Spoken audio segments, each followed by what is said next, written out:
I stared at the black screen of my phone as my father's hand closed over it, his grip tight, his face twisted in a way I had never seen before. A mixture of profound disappointment and cold, calculated fury. In that single, sickening second, the portal to my entire existence, my social life, my creative outlet, and the only version of myself that felt like me, didn't just get locked.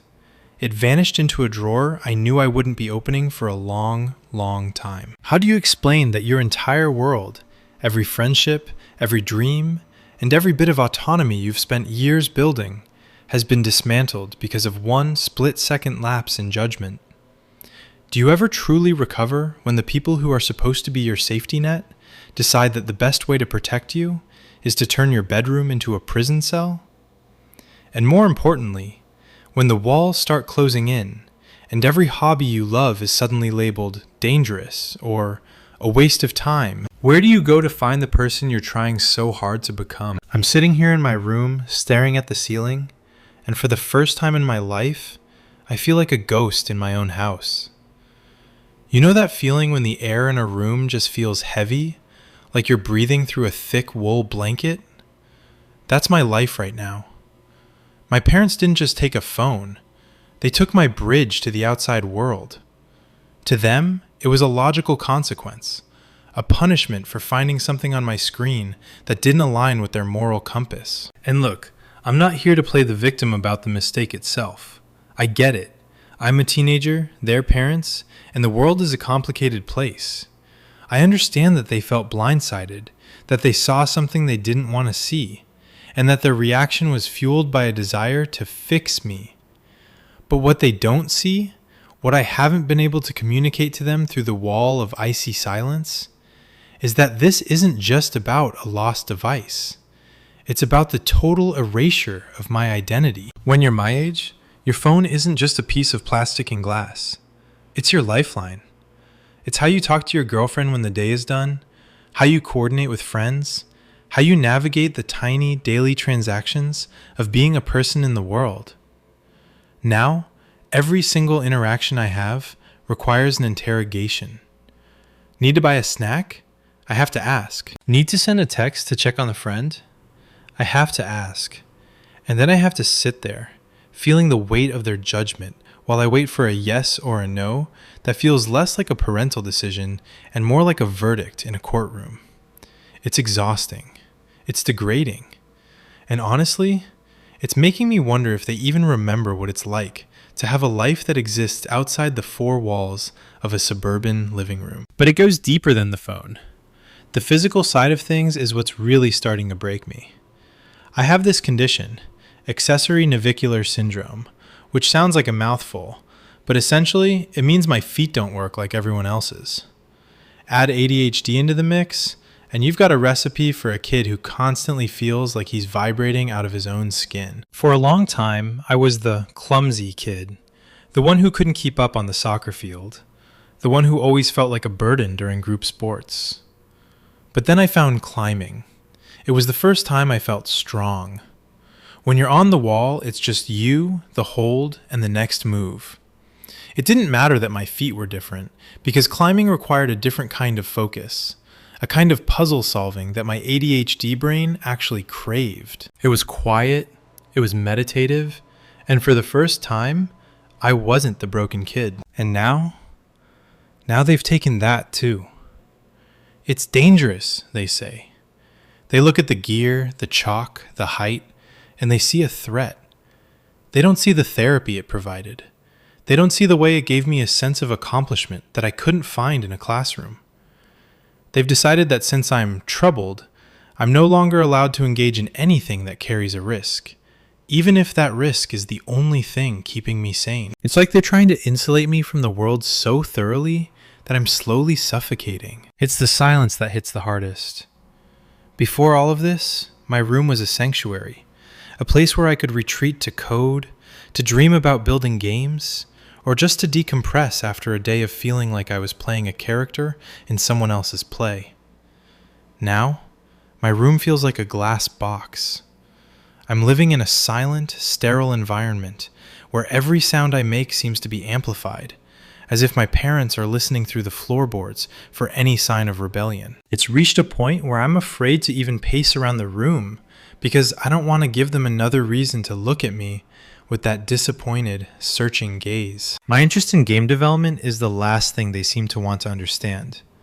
When I try to explain it, how I spend hours looking at engines, learning the logic behind movement, creating entire worlds from lines of code, they just look at me like I'm speaking a foreign language, or worse, like I'm just finding new ways to avoid reality. They don't see it as a career path, or even a passion. To them, it's just another screen, another distraction, another potential vessel for the kind of content that got me into this mess in the first place. They've successfully conflated my interests with my mistakes. Because I messed up once, my entire world is being treated as a hazardous environment. I find myself lying in bed at night, staring at the ceiling, wondering if this is what growing up is supposed to feel like. Is there a version of this where I come out the other side with a stronger relationship with them? Or am I destined to spend the rest of my adolescence resenting the very people who claim to have my best interests at heart? The irony is that I'm not even a bad kid. I've never been in trouble with the law, my grades are decent, and I'm genuinely trying to figure out who I am. But in their eyes, that one moment of weakness, a single day of doing something they didn't approve of, has seemingly wiped the slate clean of all my efforts to be a decent, functioning human being. The worst part is the isolation from my girlfriend. We were at that stage where we could talk for hours about everything and nothing. It wasn't just about the relationship. She was my sounding board, the one person who actually got why I liked climbing, or why I got so frustrated with my ADHD brain. Now, our communication is filtered through the awkward, stifling presence of my parents. I can't send a late-night text. I can't share a funny meme. I can't just be there for her. I'm being forced to grow apart from someone who means the world to me, and the helplessness of that is a physical ache in my chest. I've tried to have the talk with them. I've sat them down, hands folded, voice steady, trying to explain that I understand why they're upset, and that I'm willing to earn back their trust. But the moment the words leave my mouth, I see the shutters come down. They don't want to hear about my feelings. They want me to be a different version of myself. A version that doesn't have secrets, doesn't have dangerous hobbies, and certainly doesn't have a phone that holds anything they don't find productive. Every attempt I make to bridge the gap just seems to push them further away, making them believe that I'm just manipulating them into giving me back my toys. It's a catch-22. I can't prove I'm responsible because they won't give me the opportunity to show it. And they won't give me the opportunity because they don't think I'm responsible. There's a specific kind of frustration that comes from being misunderstood by the people who technically know you better than anyone else. It's a quiet, gnawing resentment that starts in the gut and slowly spreads to everything you do. My parents look at me and they see a project that needs correcting. They see the ADHD and they see a lack of discipline. They see the accessory navicular syndrome and they see a reason to keep me sedentary and safe. They see the game development and they see a screen addiction waiting to spiral. What they don't see, what they refuse to see, is the person struggling to hold all those pieces together. I've spent the last few nights sitting at the dinner table, just pushing peas around my plate, listening to the heavy, thick silence. Before, we used to talk about my projects, or how the climbing route went, or even just random jokes. Now, the conversation is strictly transactional. Did you finish your chores? Are you doing your homework? It's like living with two very stern, very disappointed roommates who happen to have total authority over whether I get to leave the house or speak to my friends. And the worst part? I've started to realize that I'm becoming the person they're treating me like. When you spend every waking moment being monitored, you stop trying to be your best self. You stop trying to show initiative because you know it won't be acknowledged. I find myself slipping into this dark, lethargic state where I just want to shut down. I don't code as much anymore because it feels pointless. If they're going to walk in and shut my laptop at a moment's notice, why should I bother pouring my heart into a project? Why should I put in the effort to be a good kid when the baseline is already guilty until proven innocent? I feel like a pressure cooker. I'm holding all this frustration, all this desire to express myself, and all this love for my girlfriend and my friends, and it's just building up. There's no outlet. The climbing gym used to be that outlet. When I was on the wall, the world below didn't matter. The ADHD didn't matter. The pressure of being the perfect son evaporated because I had to focus on the next hold. Without that, I feel like a live wire. I'm snapping at my mom over things that don't matter, and then I'm kicking myself for it later because I know that just reinforces their narrative, the defiant teenager narrative they've already decided is true. I keep asking myself, is this a temporary lapse in judgment on their part, or is this the new normal? I've tried searching online, reading forums, and talking to friends when I can get a brief window of access, and everyone says the same thing. Wait it out. But waiting is the hardest part when you feel like you're losing your grip on your own life. I'm scared that by the time they decide I've served my sentence, I'll have lost my momentum. I'll have lost my girlfriend, I'll have lost my skills and development, and I'll have lost that spark of motivation that kept me going through the difficult days. I want to talk to them. I really do. I want to sit them down and say, look, I made a mistake and I'm sorry, but you're cutting off my lifeline to the world, and it's not making me better. It's making me disappear. But I know exactly how that goes. They'll interpret it as me being defensive. They'll say I'm not taking ownership. How do you take ownership of your actions without giving up the right to exist as an individual? It feels like an impossible puzzle, one that I'm not smart enough to solve on my own. I wonder if they have any idea what they're actually doing. Do they think that by stripping away the things I love, they're forcing me to reflect? To sit in a room and somehow magically mature into the person they want me to be? Because from where I'm sitting, all they're doing is forcing me to learn how to lie. Not about the porn, not about the rules, but about myself. I'm learning how to play the role they want, how to keep my head down, how to nod at the right times, and how to swallow my frustration until it turns into a knot in my stomach that stays there all day. I'm becoming an actor in my own home, and that is a terrifying transformation. The other night, I was sitting at my desk, my laptop closed, obviously, and my dad walked in. He didn't even knock. He just stood in the doorway, scanning the room like he was looking for contraband. He didn't say anything, but the look on his face said everything. He was searching for the problem. He was looking for some hidden evidence of my deviance. And in that moment, I realized that for him, I'm not his son anymore. I'm a threat to his peace of mind. Every time I get a notification on a computer, every time I go to the bathroom, every time I seem a little too quiet, he's bracing himself for another incident. And that paranoia, it's contagious. Now, I'm watching him watch me. And it creates this feedback loop of anxiety that makes it impossible to ever just have a normal, relaxed conversation. I miss the days when we could talk about something, anything, other than my behavior. We used to watch movies together, and my dad would crack jokes and my mom would talk about her day. Now, even during dinner, the atmosphere is so charged with subtext that I can barely swallow my food. I can feel them evaluating me, checking to see if I'm acting up or if I'm being good. It's a performance, and it's exhausting. It's like being under a microscope every second of the day. My girlfriend, bless her, has been trying to get through to me. She sent handwritten notes when she could, or managed to catch me when I have a few minutes of authorized time on a communal computer. But it's not the same.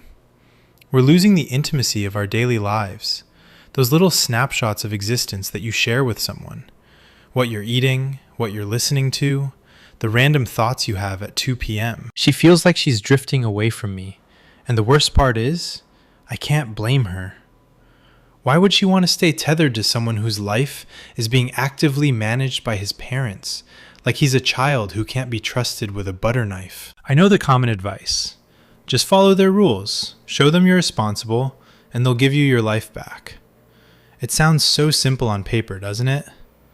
But they haven't defined what responsible looks like.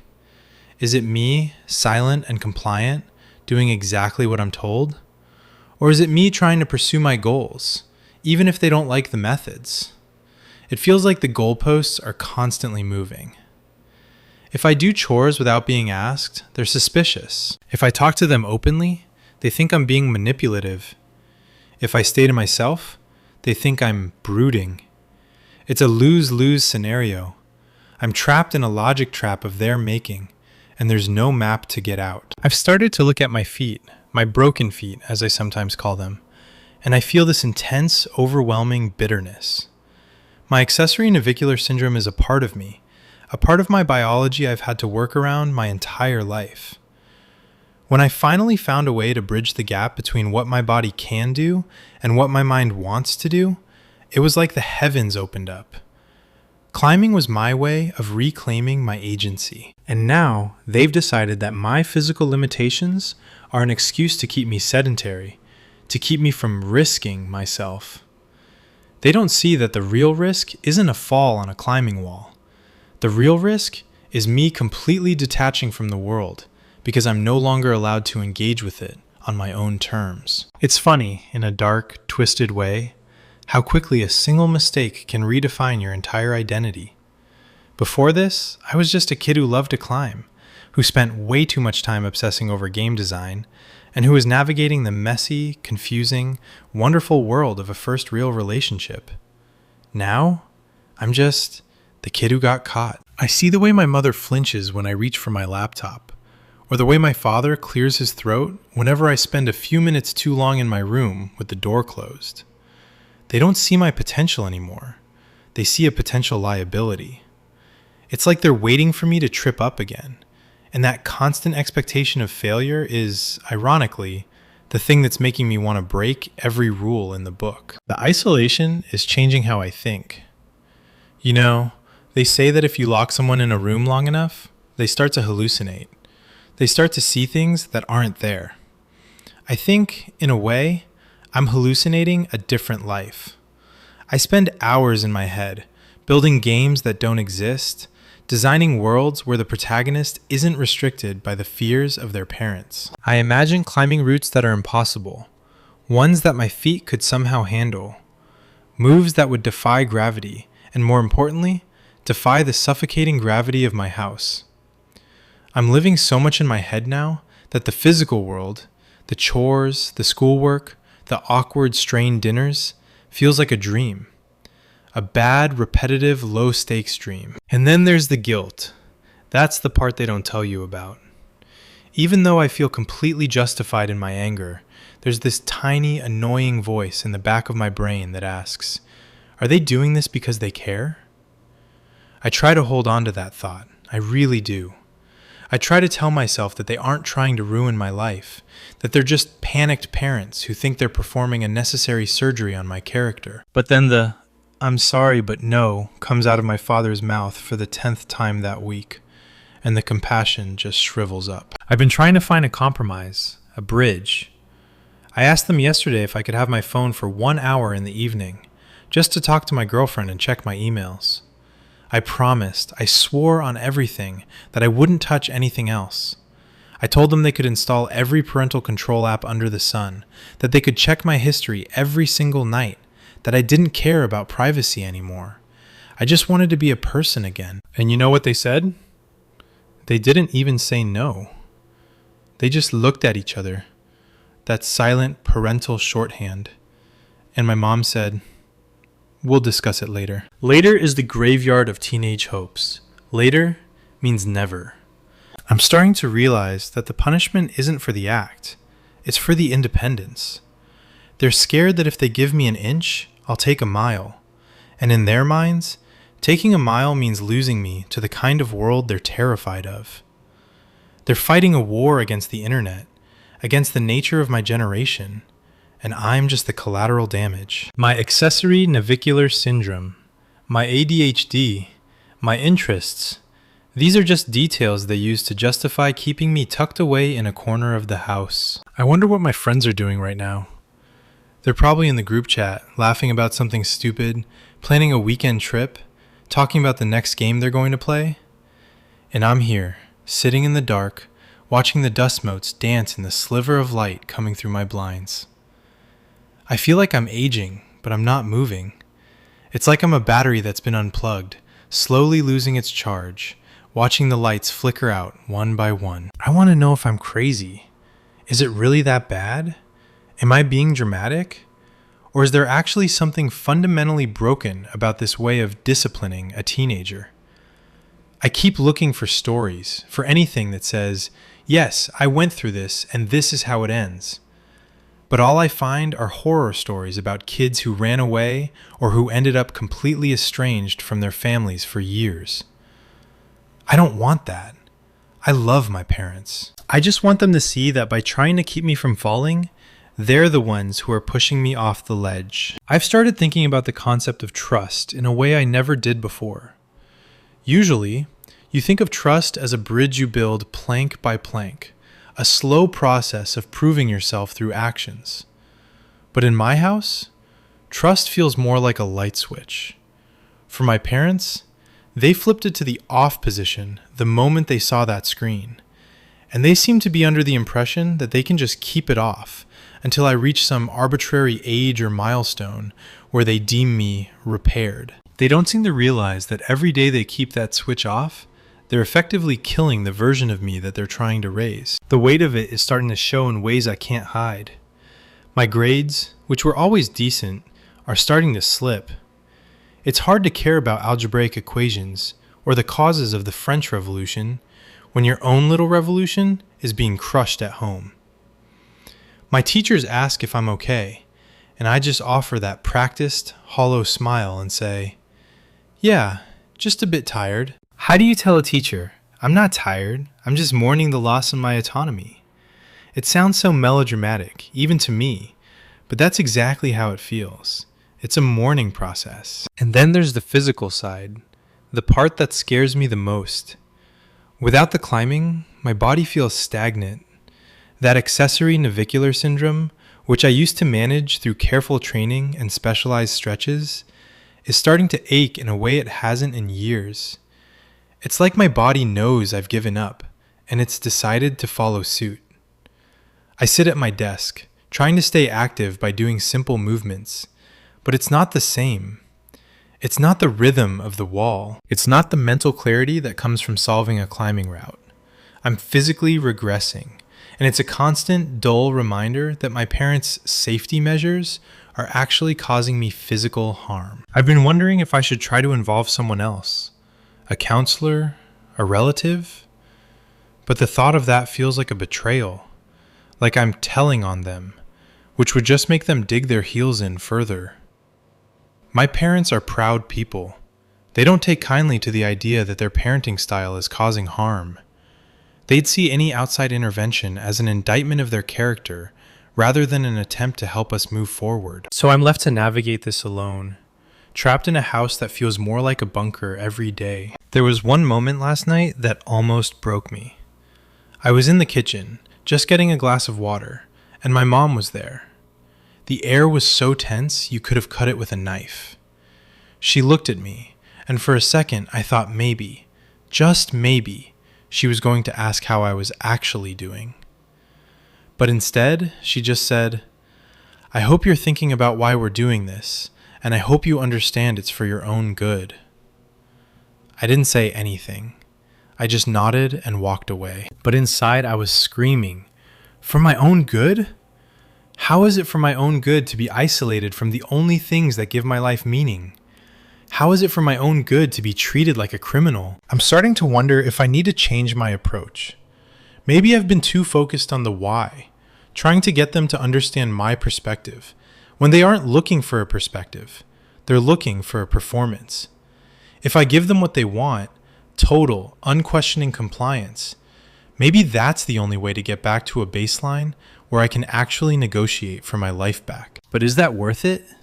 Is the price of my phone and my freedom really worth sacrificing the integrity of my own voice? I don't know. I honestly don't know. Every time I walk past the drawer where my phone is kept, I feel a physical pull. It's like a magnetic force.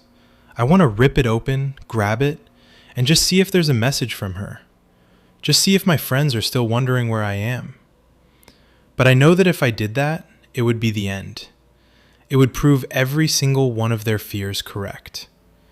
So I keep walking. I keep my eyes on the floor.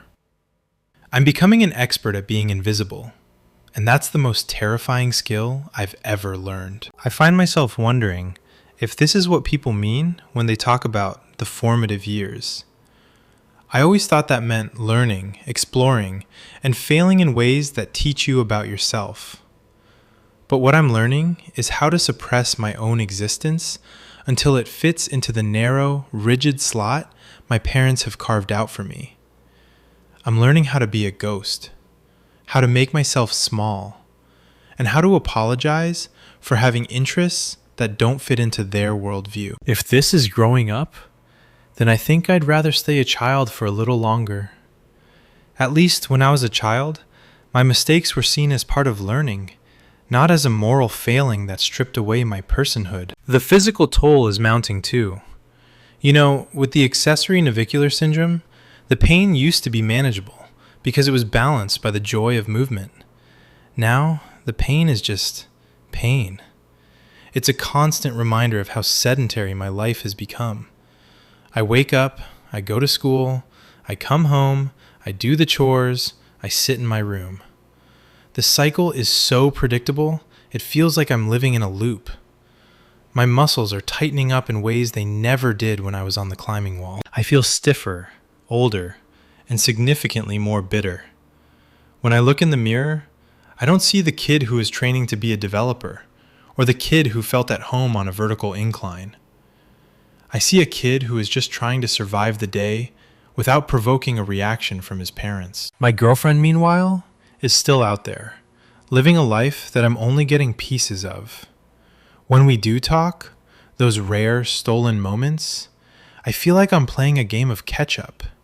She's moving forward, and I'm standing still, anchored by a chain that's getting heavier by the day. I want to tell her that I'm sorry for being distant, that I'm not choosing to be this way.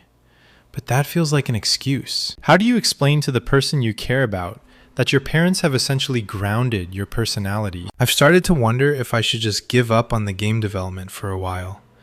If I show them that I've moved on, maybe they'll let up. But the thought of that feels like losing a limb. Programming is how I organize my thoughts. It's how I deal with the ADHD. It's a structured, logical outlet for a brain that's constantly firing in 10 different directions. Without it, I feel scattered, disorganized, and profoundly unfocused. If they take that away, I lose the one tool I have to keep myself together. It's like they're taking away the medicine because they don't like the color of the bottle. I'm sitting here, writing this out, and it's the first time in weeks that I felt like I'm actually doing something.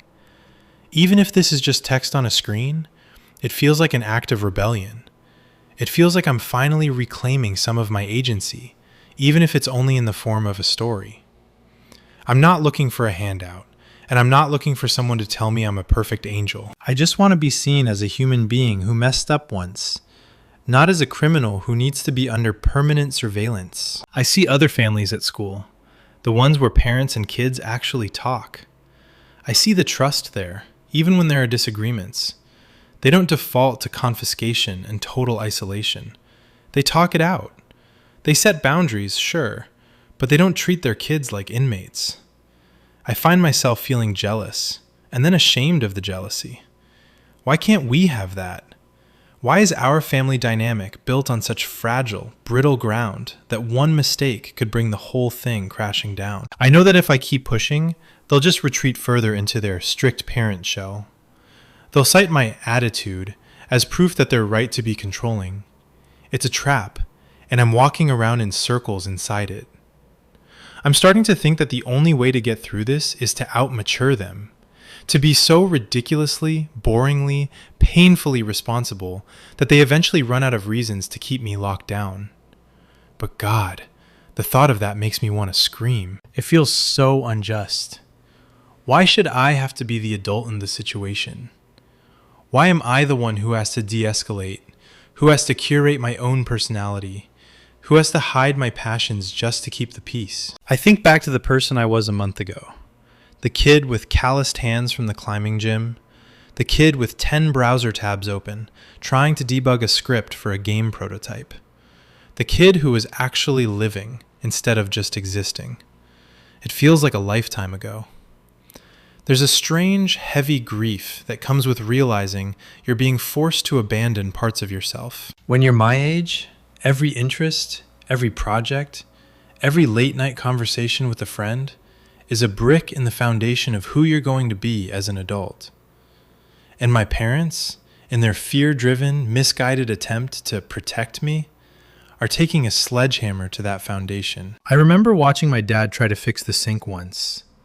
He wasn't the plumber, and he was getting so frustrated that he was just tightening the bolts harder and harder, convinced that if he just used enough force, the leak would stop.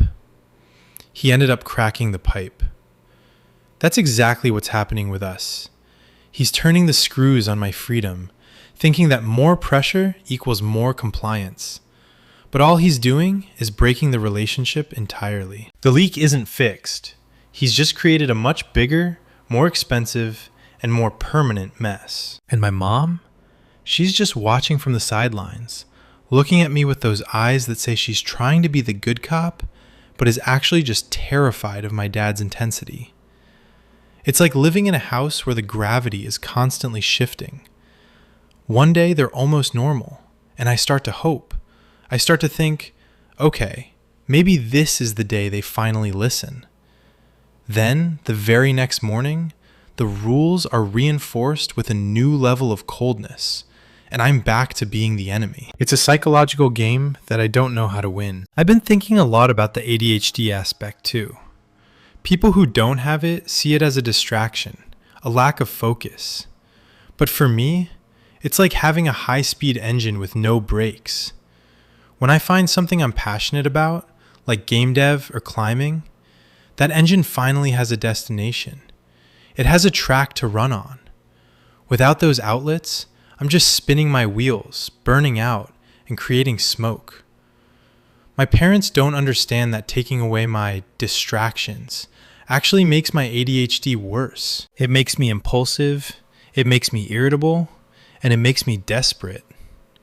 It's a vicious cycle that they're fueling, completely unaware that their solution is the catalyst for the very behavior they're trying to prevent. I'm starting to wonder if I need to play the long game, not by rebelling, because that just validates their paranoia, but by being so impossibly transparent that they eventually have to let go.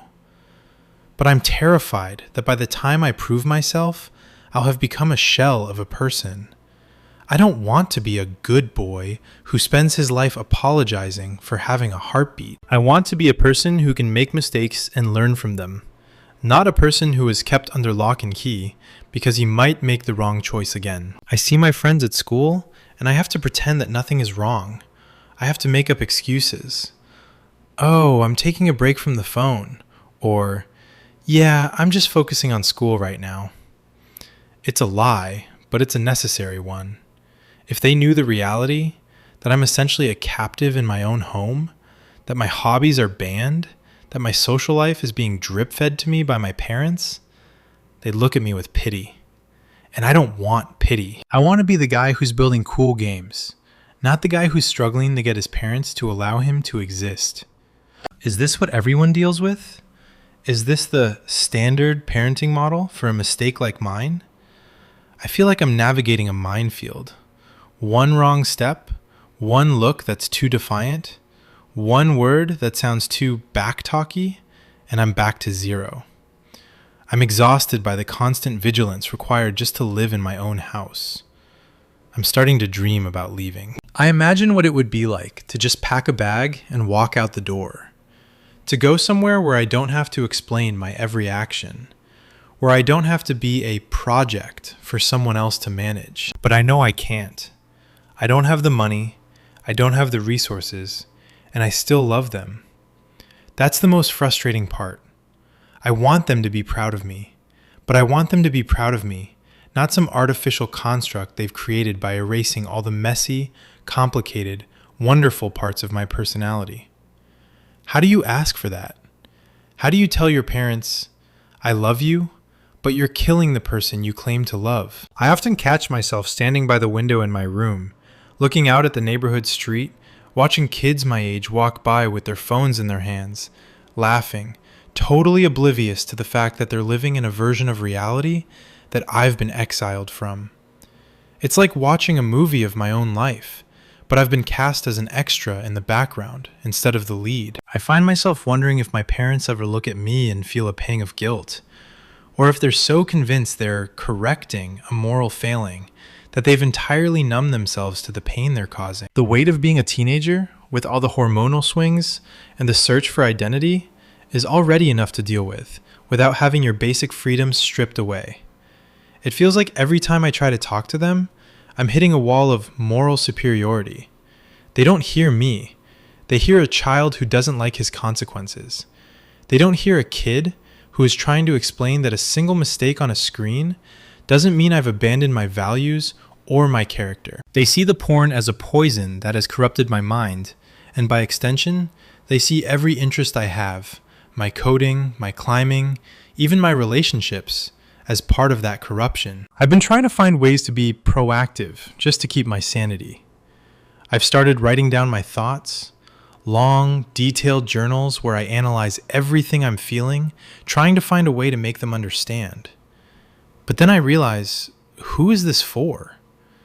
If I show them, they'll just pick apart my words, looking for manipulation or excuses. I'm in this strange liminal space where I'm writing for a version of my parents that doesn't exist anymore. The version that used to listen. The version that trusted me. The physical isolation is really starting to manifest as a kind of lethargy. Without the climbing, I feel like I'm losing the connection to my own body. My accessory navicular syndrome, which I used to treat as a challenge to be overcome, now just feels like a limitation I'm being forced to embrace. It's like they're saying, see, we were right. You're physically vulnerable. You're prone to distraction. You're not capable of handling the real world. They're using my own struggles against me, turning my vulnerabilities into justifications for their control. It's a bitter, suffocating irony. I've had moments where I've almost snapped.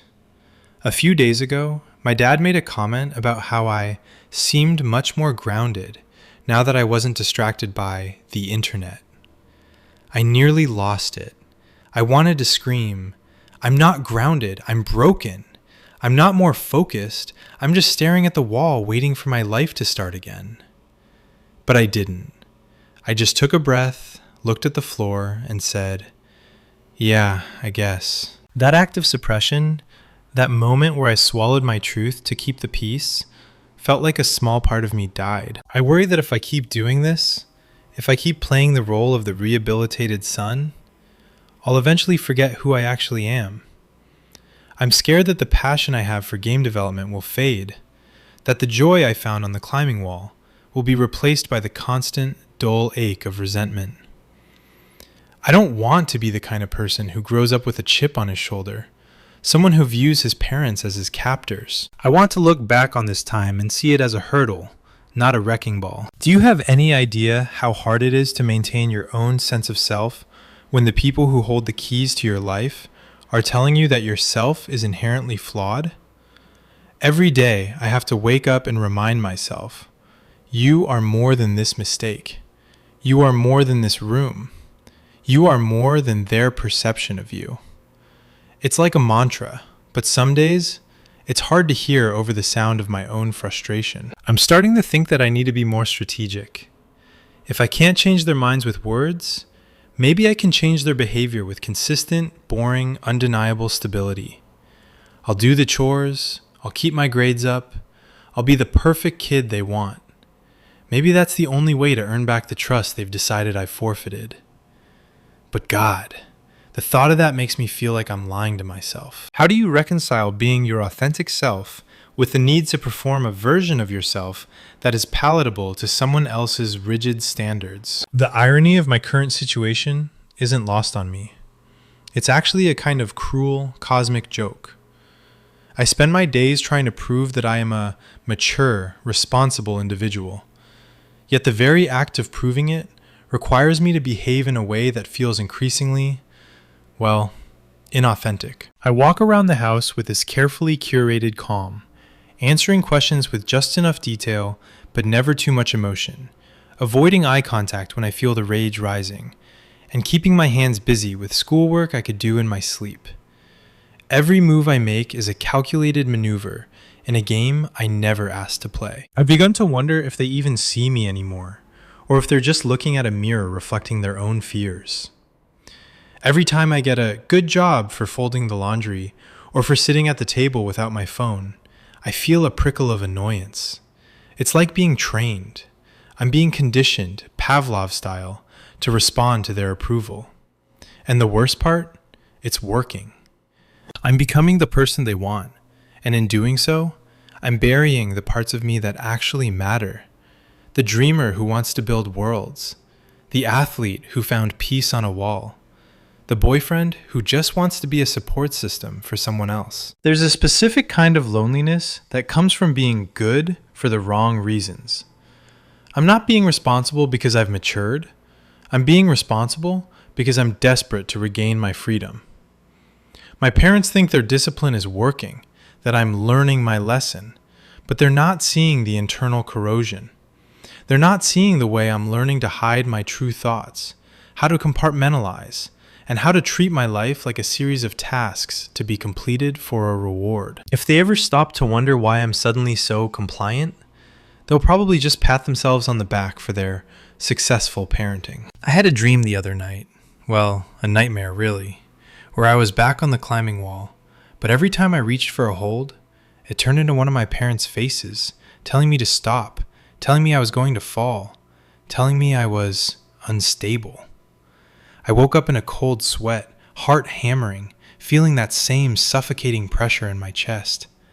It wasn't just about the climbing. It was about the realization that even in my subconscious, they've become the gatekeepers. They've invaded the only space I had left that was truly my own, my sleep. I'm really starting to struggle with the loss of my game development projects. It wasn't just about the code. It was about the possibility. Every time I opened that editor, I was staring at a blank canvas where I could build a reality that made sense, where the rules were logical and fair, and where I could solve problems that had clear, objective answers. Dealing with my parents feels like trying to debug a program with no documentation, where the rules change every time you run the code. It's impossible, and it's soul-crushing. I want to ask you, or anyone listening, is this part of the process? Is this what it means to grow up? To have your wings clipped just to see if you'll still try to fly? Because if it is, it feels incredibly unfair. I'm not the same person I was when I made that mistake. I've grown, I've reflected, I've felt the consequences of my actions every single day. I've served the sentence they gave me, and then some. Yet the doors remain locked. They don't see the kid who is waiting to emerge. They see the kid who got caught, frozen in time, still guilty of a momentary lapse. I find myself thinking about my girlfriend again. We've been trying to keep in touch, but the logistics of it are so humiliating that I've started to pull away. I don't want her to see me like this, defeated, restricted, and constantly under the watchful eyes of my parents. I want her to see me as the person I was, the person I could be if I were just given a sliver of trust. But I'm terrified that if I stay away, I'll lose her. And if I stay and keep involving her in this mess, I'm dragging her down into this too. It feels like I'm losing the most important parts of my life, one by one, all in the name of protection. There's a bitterness that sets in when you realize the people you love have turned into the architects of your own personal prison. I'm not talking about bars and concrete. I'm talking about the invisible ones. The ones built of, we're doing this for your future, and you're not ready for the responsibility. My father's tone has shifted from angry to something almost worse, patronizing. He treats my interest in game development like a toddler playing with building blocks, a cute little distraction he can swipe away whenever I've been naughty. My mother, meanwhile, treats me like a radioactive substance, always checking to see if I've contaminated myself with something new. The worst part about this, honestly, it's the way my internal monologue is changing.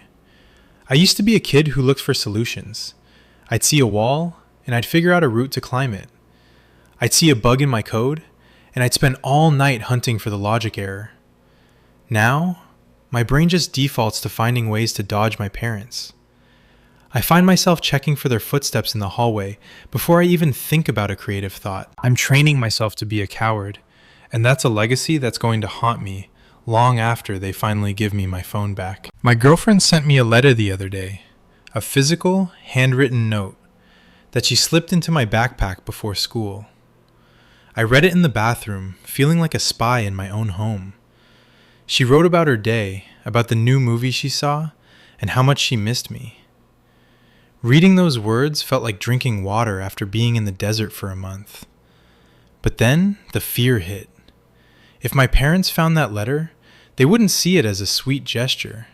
They'd see it as sneaking around. They'd see it as evidence that I'm not truly repentant.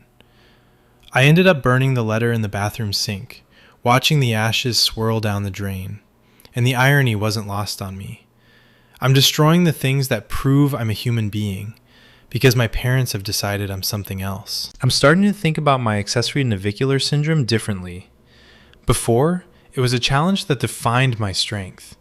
Now, I see it as a metaphor for my life under their roof.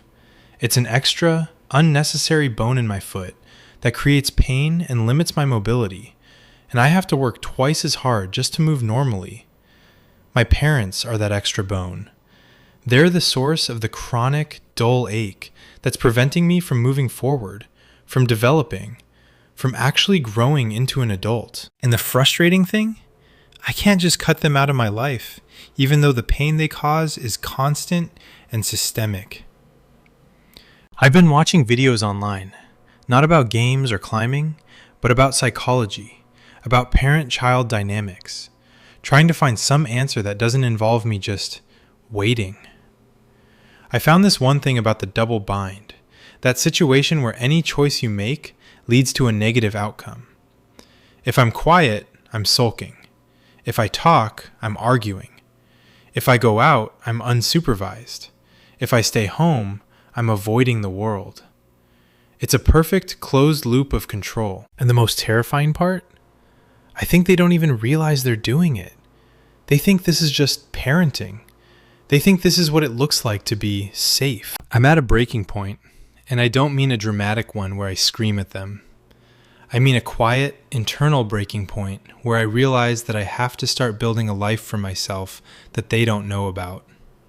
I've started sketching designs for my game in a notebook I keep hidden under my mattress. I'm not coding, but I'm building the architecture. If they want to take away the screen, they can't take away the imagination. I'm going to make the most complex, beautiful, and intricate game they've ever seen, all on paper. And one day, when I'm finally out of this house, I'm going to turn it into reality.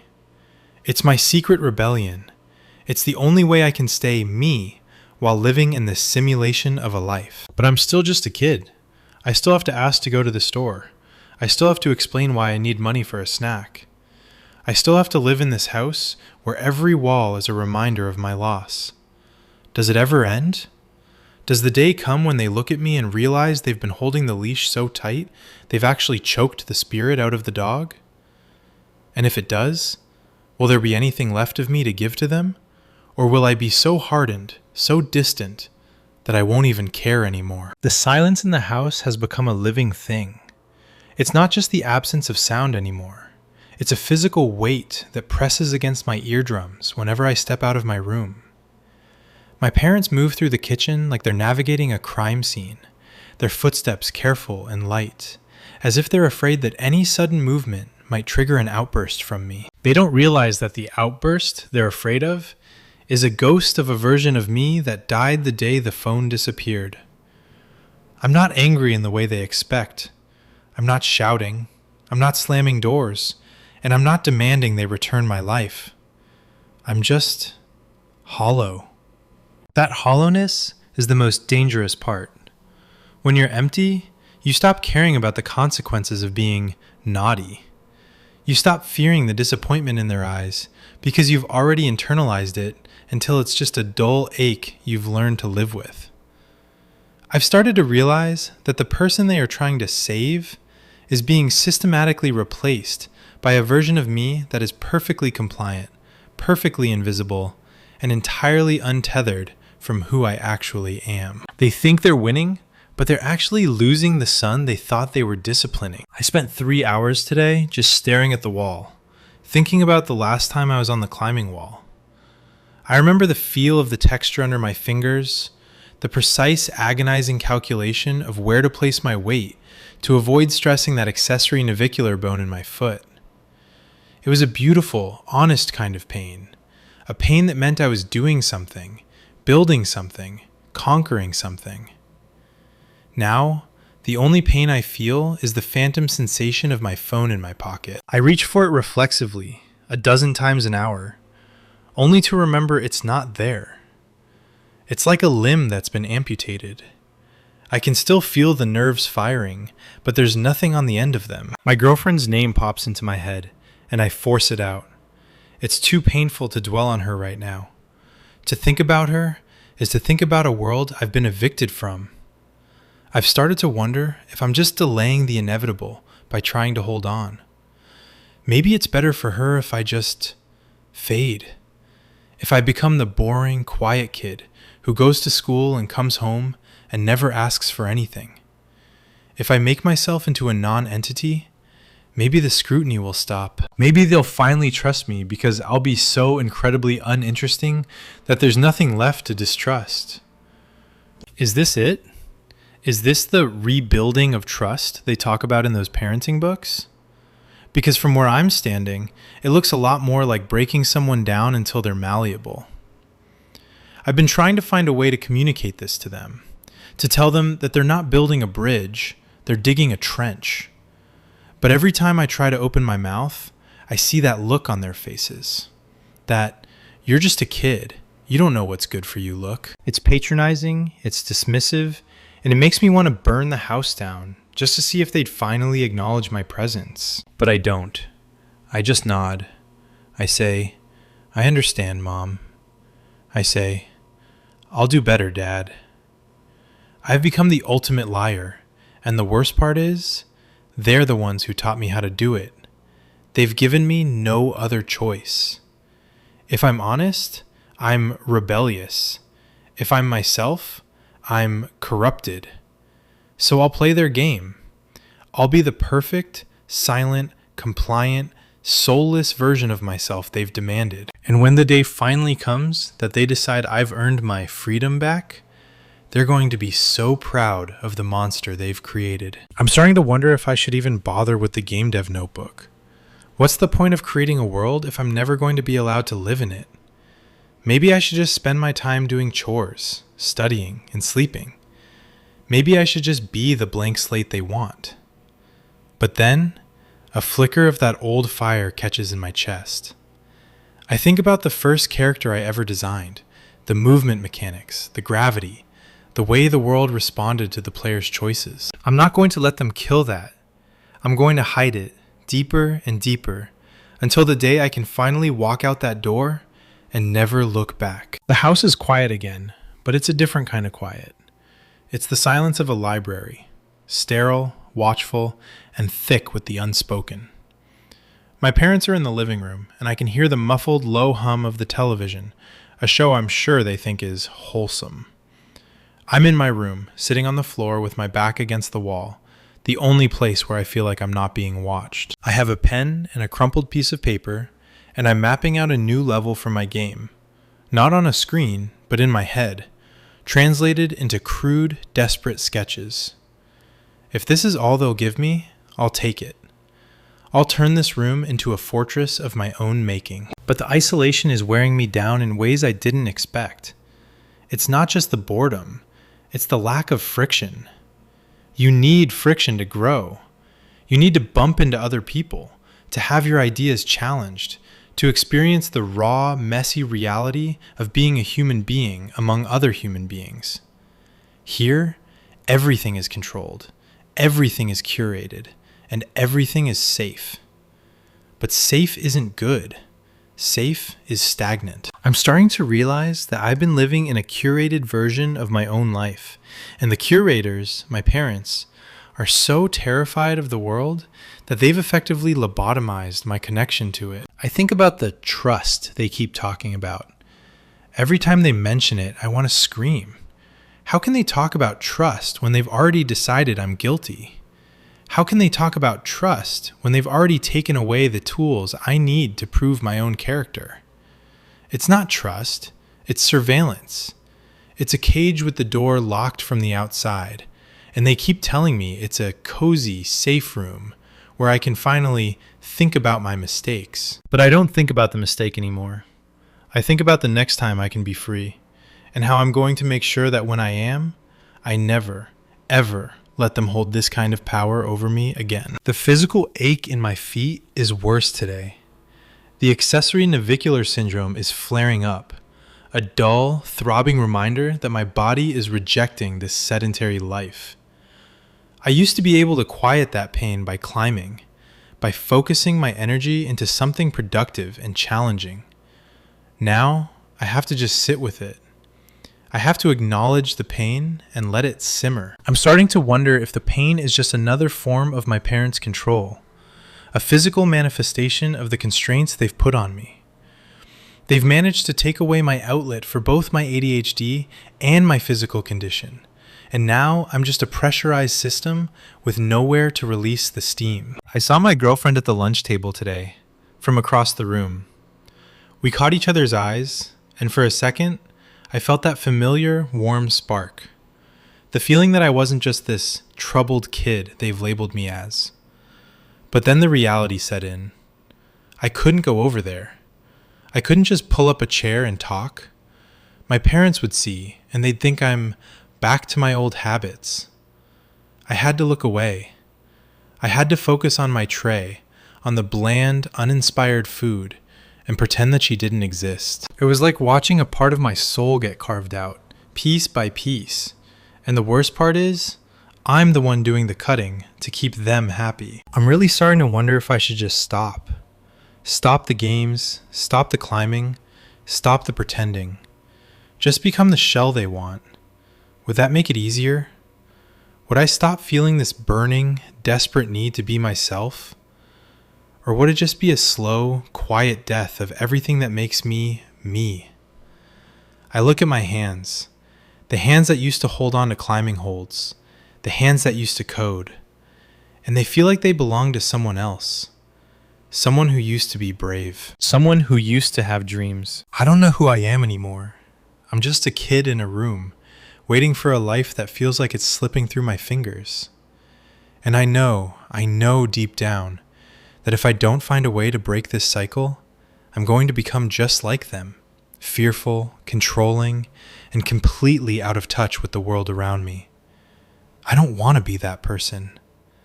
I want to be someone who can build something, someone who can climb, someone who can love without having to ask for permission. Does anyone else feel like this? Does anyone else feel like their parents are trying to rewrite their story? To delete the parts that don't fit into their perfect image? If you're out there, if you've gone through this, please tell me, how do you get back to being yourself when you've been forced to become a stranger in your own skin? How do you forgive them for trying to save you by destroying you? I spent 3 hours today staring at a blank wall. Not because I wanted to, but because I was afraid to move. My dad walked by my door twice, and I could hear him stop, just for a second. The floorboards would creak, and the air in my room would turn cold. He's listening. He's waiting for the sound of a keyboard, the click of a mouse, or the muffled tone of a conversation he isn't supposed to hear. He's waiting for me to be the problem again. And the most heartbreaking part? I've realized that I'm actually molding myself to fit his expectations. I sit perfectly still.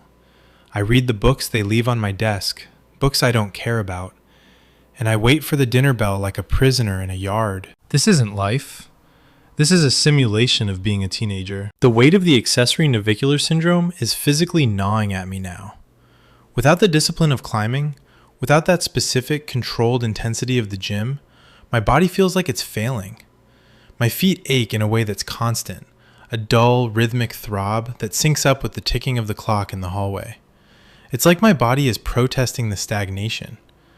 Every time I think about doing a stretch or a simple floor exercise, I catch myself glancing at the door. Will they think I'm working out to avoid my chores? Will they think I'm trying to escape? The paranoia they've instilled in me is working better than any security system they could have installed. I've become my own jailer. I think about the game development dream every night before I close my eyes. I visualize the code in my head. I'm not building worlds where I'm the hero anymore. I'm building worlds where the rules are consistent, where if you press jump, you don't have to worry about the physics engine arbitrarily deciding that jumping is now a danger. I'm building a world where the outcome is tied to effort, not to the mood of the person in charge. But every morning, I wake up, and the reality of my bedroom, that beige, soulless, monitored box, rushes back in to crush it. My girlfriend tried to signal me at school today, just a wave from across the hall. I didn't wave back. I couldn't. I felt the eyes of my parents' expectations on my back, even when they weren't in the building. I've been conditioned to believe that even a simple wave is a risk, a potential trigger for another interrogation. I walked past her, my eyes fixed on the floor, feeling like a traitor to my own heart. Does she know? Does she realize that the boy who used to make her laugh is currently being dismantled and rebuilt into something muted? I hate that I'm choosing safety over connection, but at this point, the fear of losing the privilege of leaving the house for school is so high that I'm willing to sacrifice everything else. I wonder if my parents ever look at me and feel any remorse. Do they see the light fading out of my eyes? Or are they too busy congratulating themselves on fixing me? They think that by removing the triggers, the phone, the climbing, the tech, they've removed the source of the behavior they disliked. They don't understand that they haven't fixed the problem. They've only moved it underground. I'm not becoming a better person. I'm becoming a better actor. I'm learning how to lie, how to hide, and how to resent them with a professional level of precision. Is this what they wanted? Is this the responsible young man they've been talking about? A kid who never makes a noise, never has an opinion, and never dares to pursue a passion that they haven't personally vetted? If it is, they've succeeded beyond their wildest dreams. But they've lost their son in the process. I'm still here, somewhere behind the eyes, but I'm retreating further into a place where they can't reach me. And once I reach that point, once I've fully checked out mentally, there's no coming back. I don't think they know that. They think this is a temporary pause.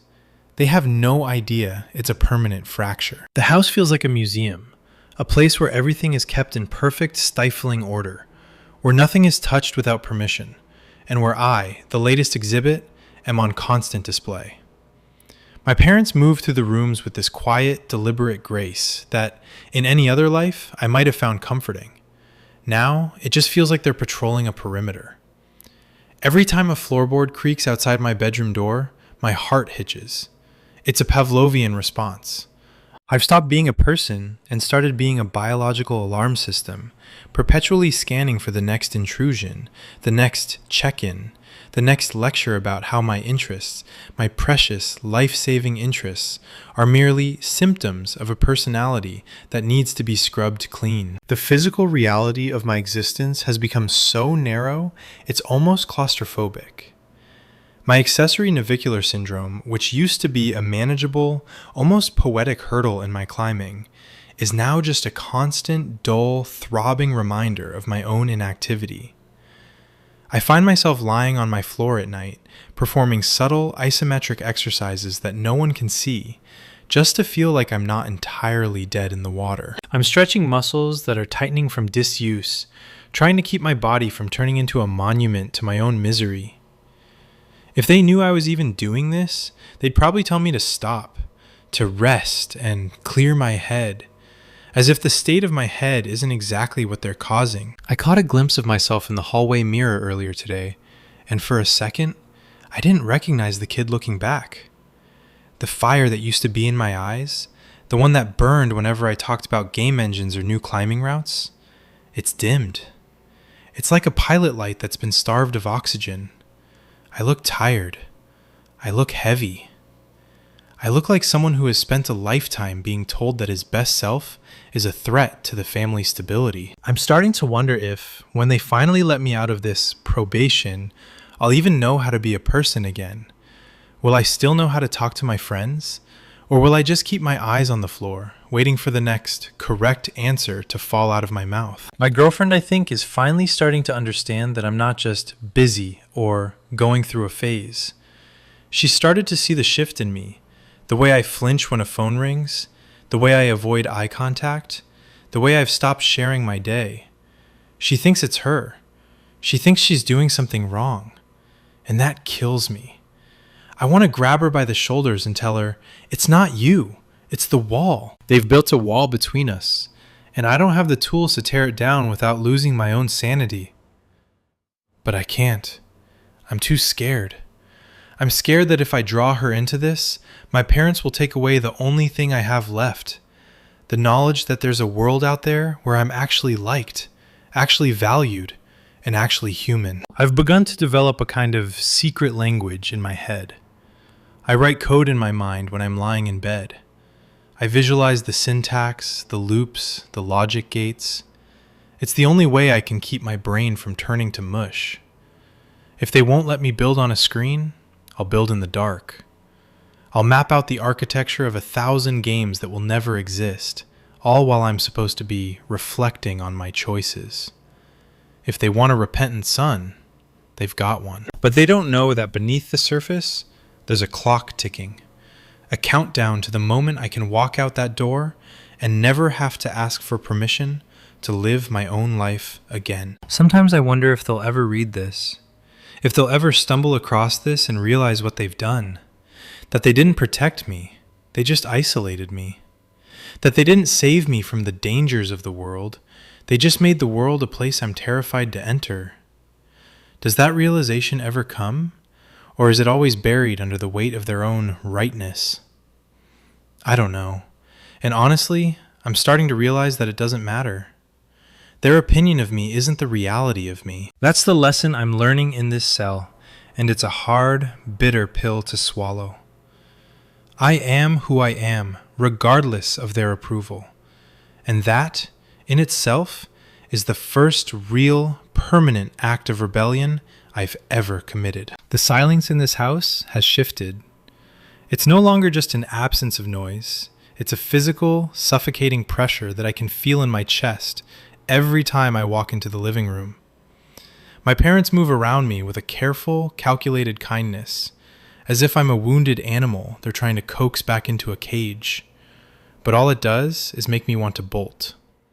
They ask me how my day was, and I give them the rehearsed script. It was fine, got my work done, just relaxing. They nod, satisfied, and the relief on their faces is like a knife in my gut. They think they've won. They think the problem has been solved. They have no idea that I'm not relaxing. I'm dissociating. I've reached a point where the frustration has finally burned itself out, leaving behind a cold, detached clarity. I look at my reflection in the window, and I don't even see a teenager anymore. I see a project.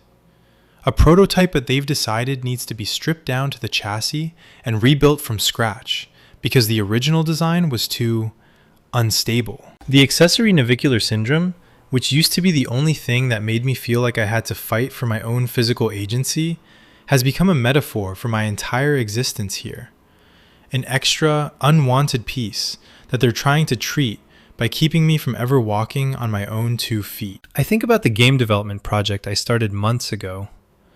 I remember the rush of writing the first few lines of logic, the way my brain felt, organized, purposeful, alive. It was the only time in my life that the ADHD didn't feel like a deficit. It felt like a superpower. Now, I spend hours staring at the ceiling, mentally debugging scripts that don't exist, rearranging virtual assets in a mind palace of my own construction. I'm building entire kingdoms in the dark, and it's the only place in the world where I have any authority.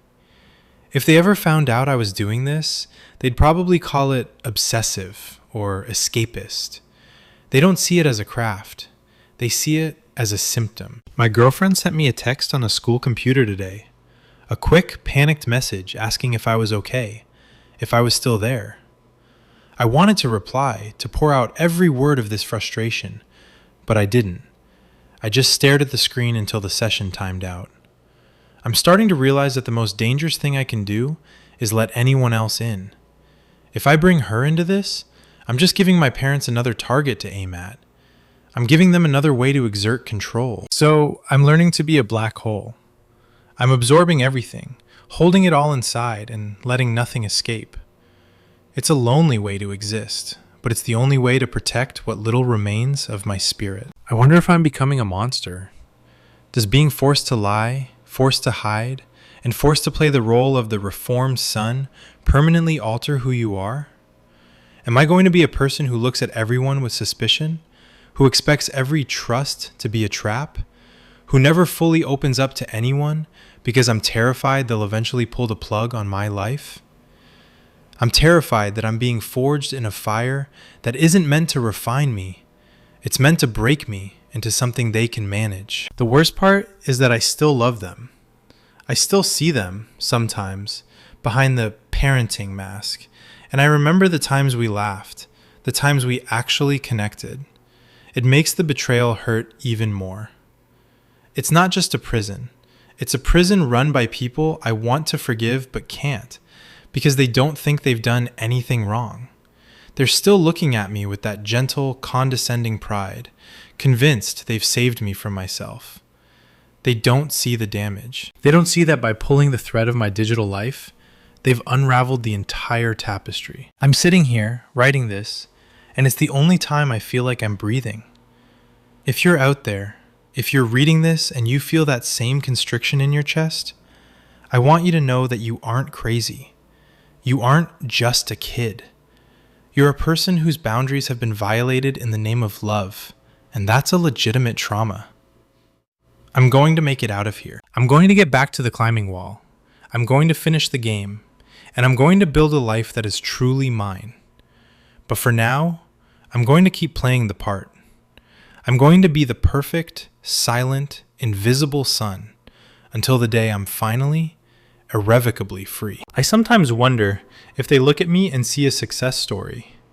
They see a kid who's back on track, whose grades are stabilized, whose temper has vanished, and who has seemingly stopped acting out.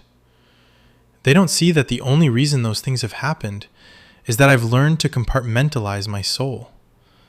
I've become an expert at wearing the mask. I can walk into the living room, make polite small talk, and act interested in their weekend plans, all while internally, I am miles away, debugging a complex piece of code in my head or scaling a granite wall in my mind. It's a strange, hollow victory for them. They've successfully curated an environment where I'm safe, where I'm productive, and where I'm absolutely, utterly disconnected from them. The accessory navicular syndrome, once a challenge I tackled with grit and specific physical training, has become this permanent, dull ache. It's a constant reminder of the physical space they've stolen from me. When you stop moving your body in the ways that make you feel strong, you start to feel small. I find myself slouching more, moving with less intent, just to avoid drawing any attention to myself. It's like I'm trying to shrink, to make myself a smaller target for their constant, watchful gaze. I'm not sure if I'll ever fully regain that sense of physicality, the way it felt to trust my own limbs, or if I'm destined to feel like a visitor in my own skin for the rest of my adolescence. There's a specific kind of grief that hits me when I think about the game I was building. It wasn't just a game. It was a testament to the fact that I could create, that I could solve, that I could turn chaos into order. By taking away my tools, they didn't just stop a teenager from using a screen. They stalled a part of my development that was critical to how I understand the world. They've convinced themselves that they're protecting my brain, but they're actually starving it. The ADHD, which I used to use to fuel my obsession with learning, has now turned inward. Without an outlet, it's just a feedback loop of restlessness and frustration. I'm a high-performance engine idling in a garage with the door locked. I saw my girlfriend at the store yesterday. It was a complete coincidence. I was there with my mom doing the mandatory supervised grocery run, and there she was, in the aisle with her friends. For a split second, our eyes locked, and I saw her face light up. Then she saw my mom right behind me, and her expression dropped. She gave me a tiny, sad wave and walked away. I didn't reach out. I didn't say her name. I just kept walking, my head down, following the cart. The shame of that, the way I had to act like she didn't exist just to keep the peace, is something I don't think I'll ever be able to scrub off. How do you recover from having to ignore the person who makes your life worth living? I'm starting to realize that the most dangerous thing they've done isn't the taking of the phone or the banning of the gym. It's the way they've made me doubt my own judgment. When you're told over and over that your interests are dangerous or inappropriate or symptoms, you start to believe it. You start to question if maybe they're right, if maybe you are the problem. And that is the most insidious kind of control. It's not just about what you can do. It's about how you see yourself. I've had to fight every single hour of the day to remember that the version of me they're forcing me to become is a lie. I'm still here. I'm still the kid who loves the climb, who dreams in code, who wants to see what the world has to offer. They think they've erased that person, but they've only forced him into hiding. I'm going to survive this.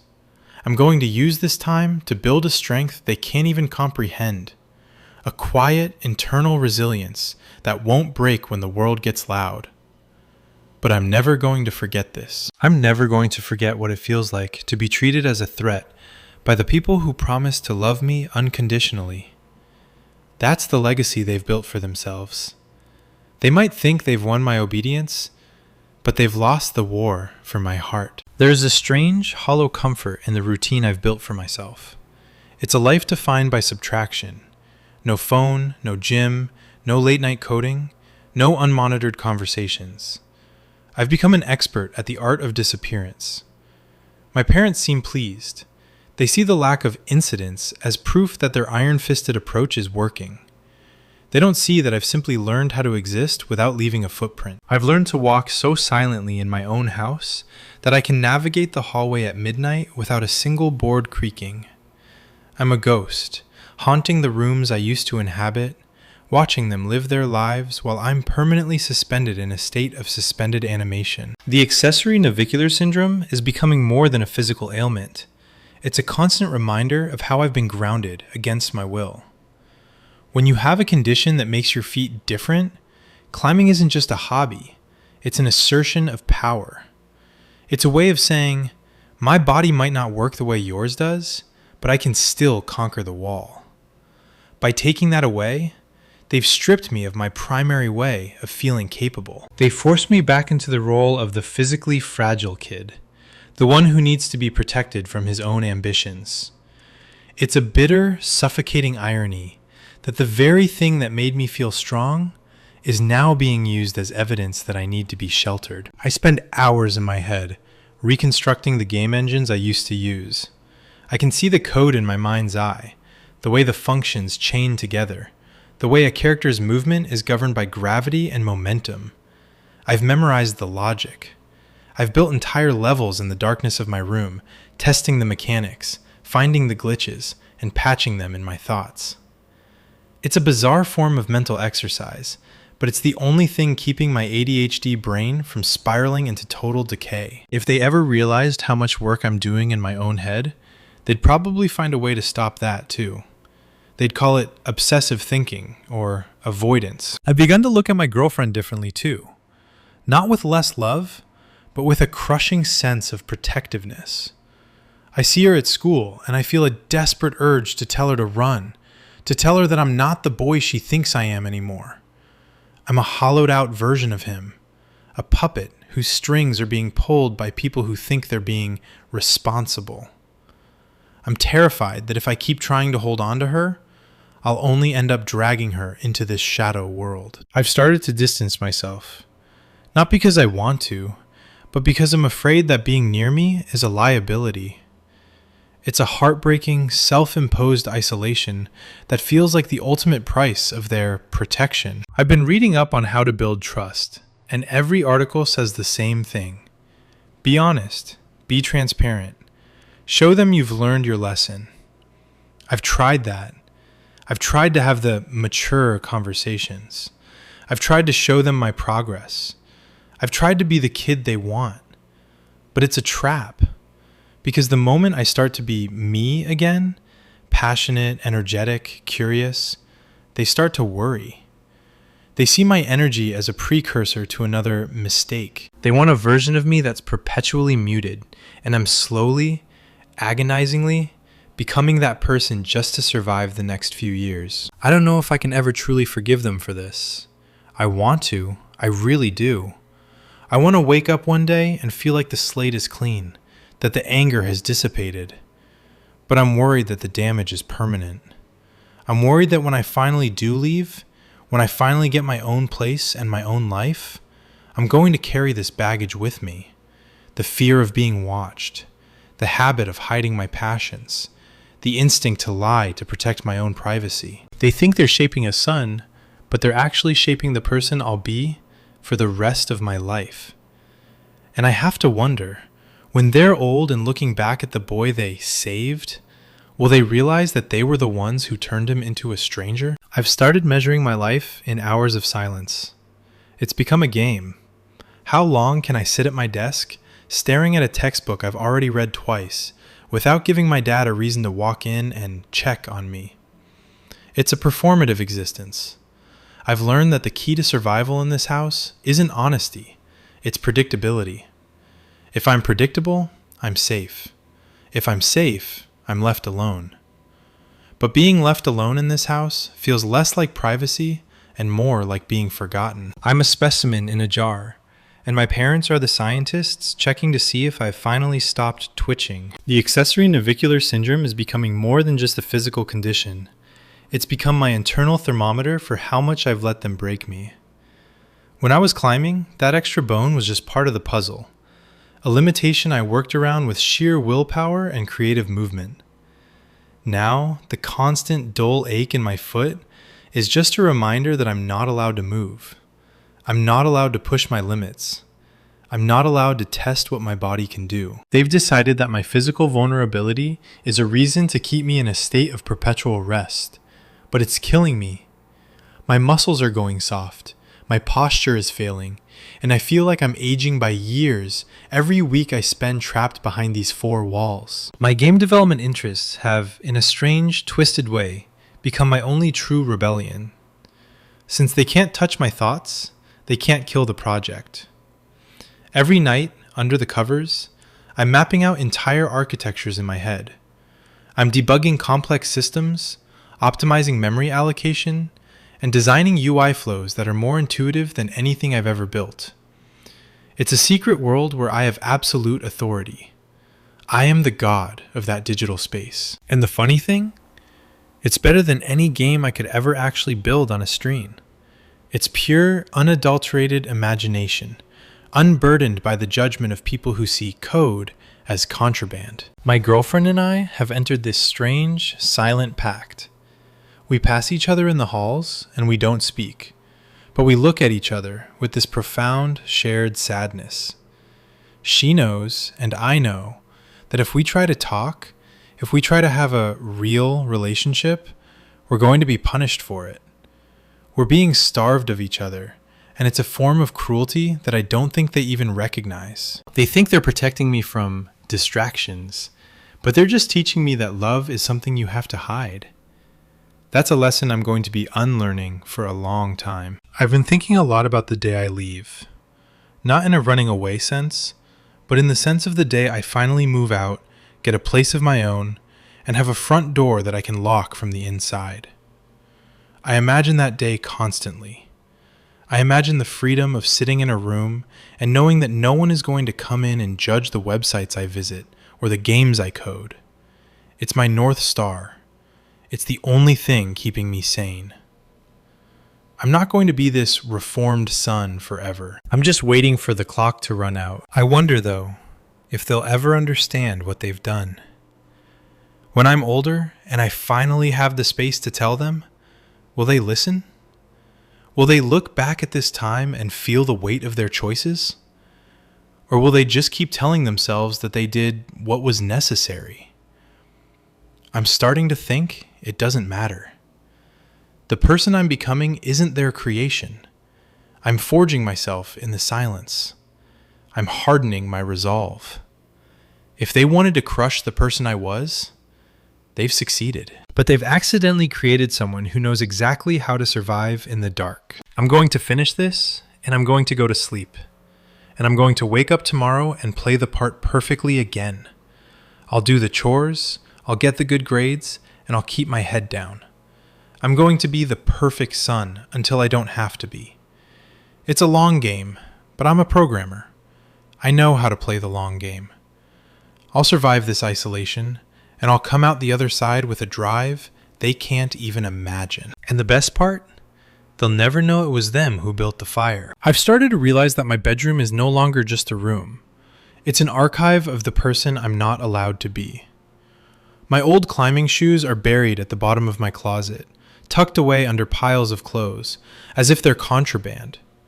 My notebooks, filled with half-finished game logic and character designs, are hidden in the hollow space behind my dresser drawer. Every time I open that drawer, I feel a rush of adrenaline, a sharp metallic tang of fear, and then the quiet, heavy, sinking feeling of knowing that my very existence has become a game of hide and seek. The silence of this house is no longer an absence.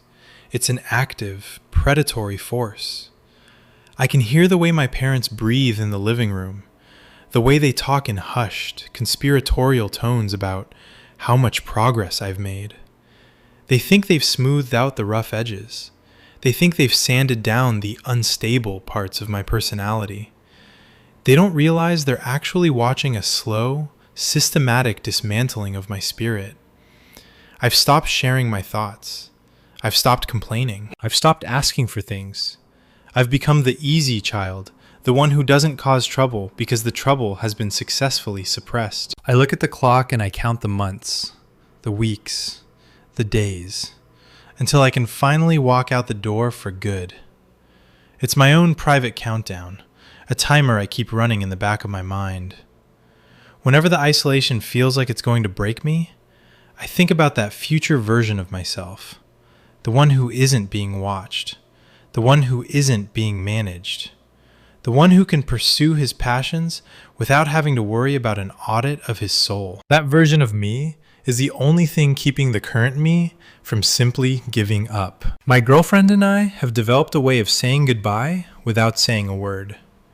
A slight nod in the hallway, a glance at each other across the cafeteria. It's an agonizing, beautiful, terrible intimacy. We're both prisoners of our circumstances, and the tragedy is that we can't even hold on to each other because the rules of my house forbid it. I've had to push her away to make her think I'm over it because the alternative is giving my parents a reason to tighten the noose even further. I hate that I'm doing this, but I've realized that to survive, I have to be the one to break my own heart. The accessory navicular syndrome is the only thing that's still real. It's an ache that never goes away, a grounding, visceral pain that reminds me I have a physical body, even when they're trying their hardest to keep me sedentary and safe. I've started doing secret, small-scale rehab exercises in the middle of the night, lying on the floor, working the arches, stretching the tendons.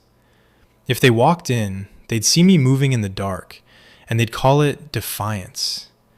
I call it maintenance. I'm keeping myself ready for the day I'm allowed to walk back onto that climbing wall and reclaim the space I carved out for myself. I wonder if I'll ever be able to explain this to them.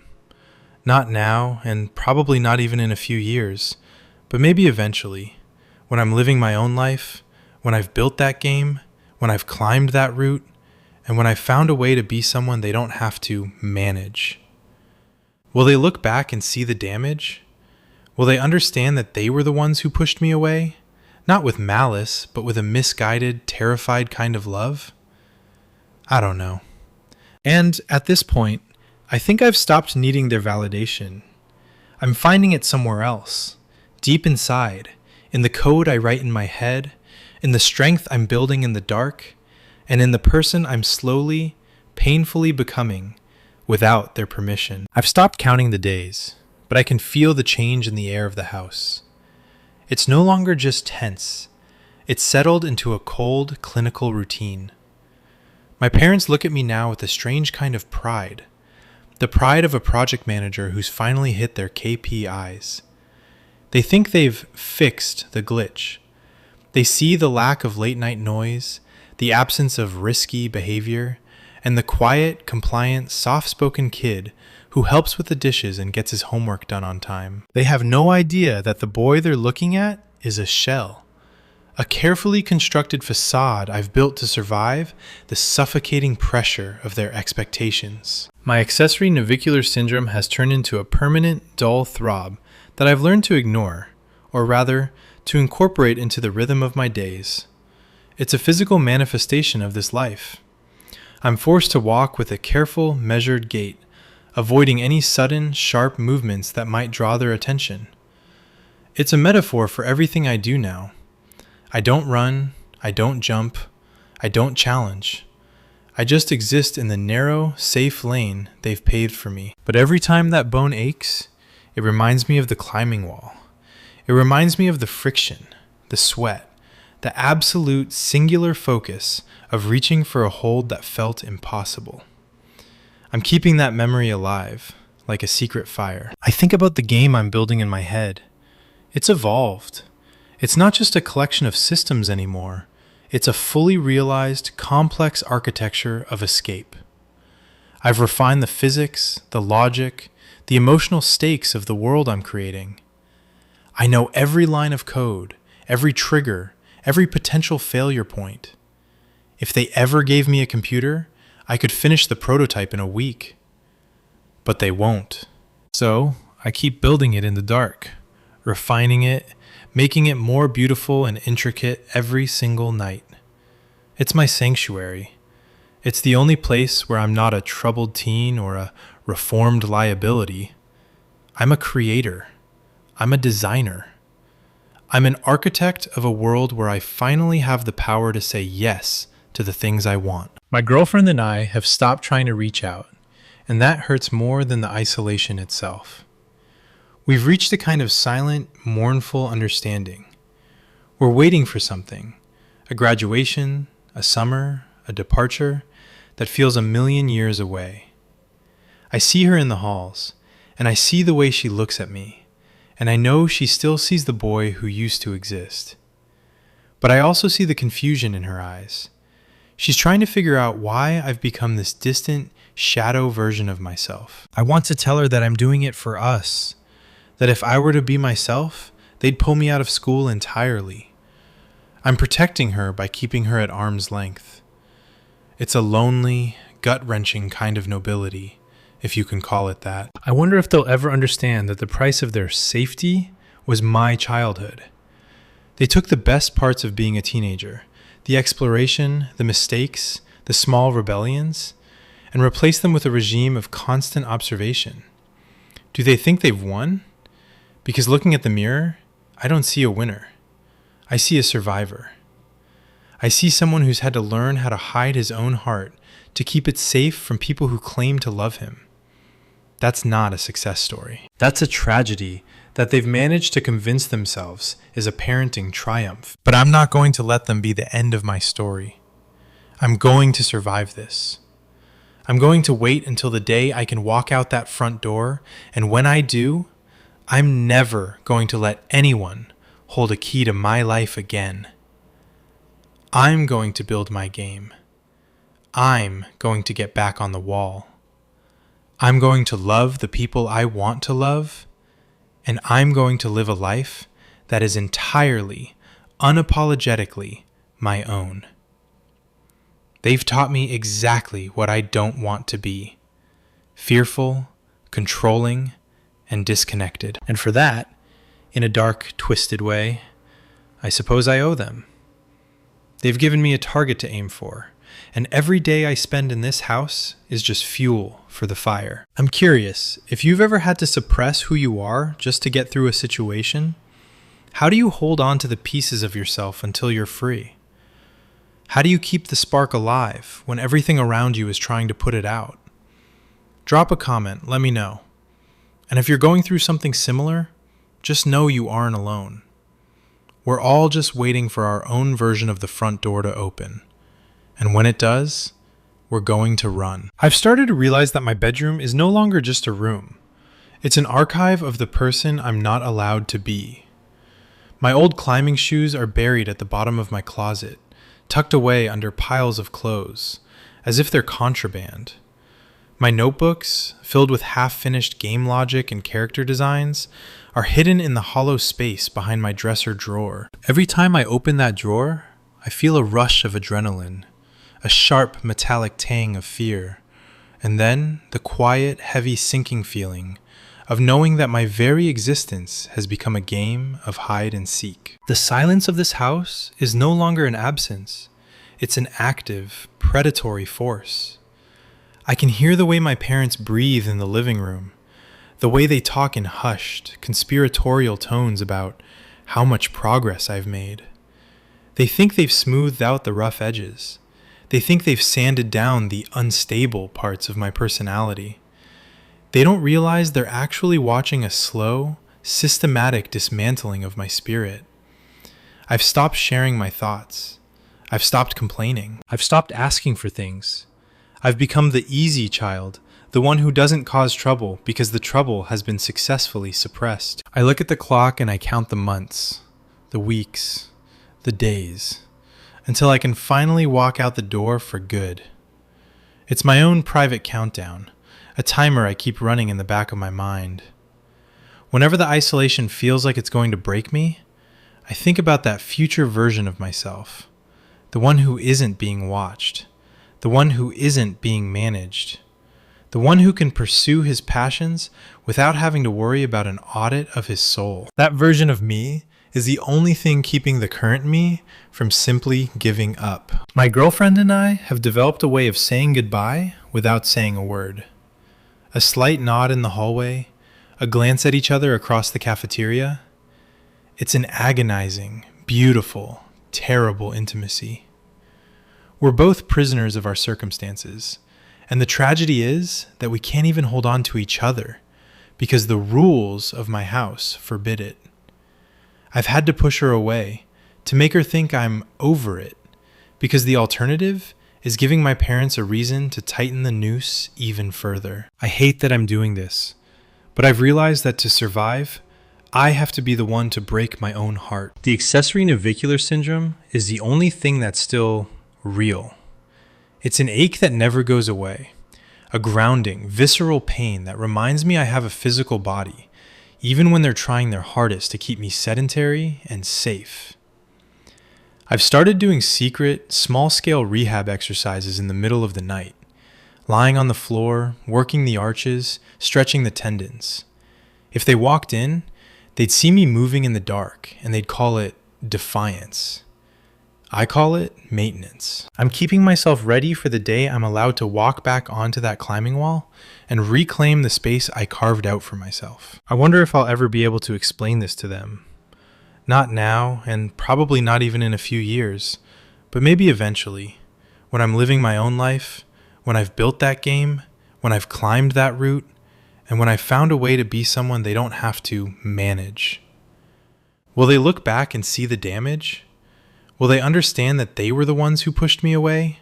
Not with malice, but with a misguided, terrified kind of love? I don't know.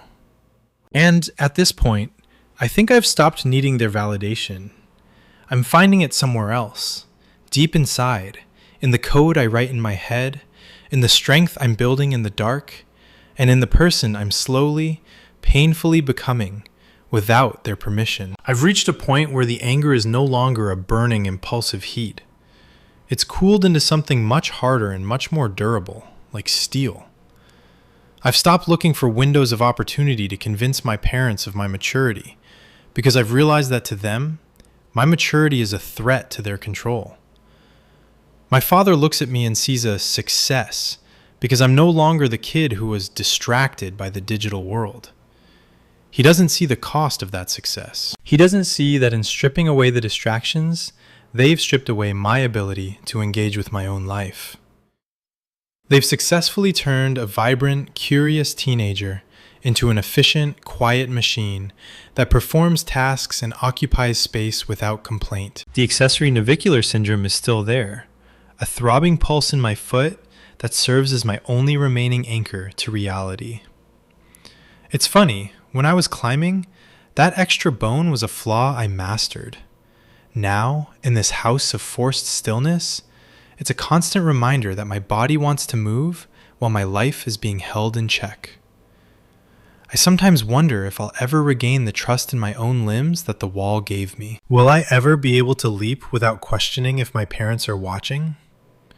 Will I ever be able to take a risk without the phantom fear of an incident? I'm being conditioned, day by day, to fear my own potential. My game development notebook, hidden in that hollow space behind the dresser, has become my own personal Bible. I don't have the technology to build, but I have the logic.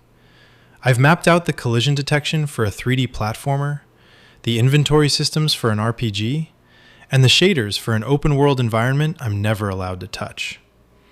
It's an exercise in pure, unadulterated persistence. Every time I add a new mechanic, I feel a sense of triumph that they can never take away from me. They can lock the phone, they can block the web, and they can forbid the screen, but they cannot stop me from learning. They think they're stopping me from growing. They're actually teaching me how to build in a vacuum. My girlfriend and I have transitioned into this weird, haunting orbit.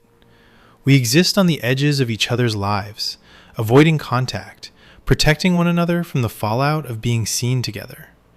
It's the hardest lesson I've ever learned. Sometimes, the way you protect the people you love is by staying away.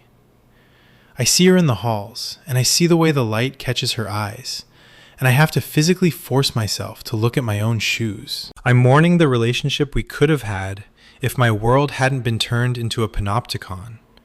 But I've accepted that this is the price of keeping us both safe. I'm starting to think about my future as a bridge I'm building, one thought at a time.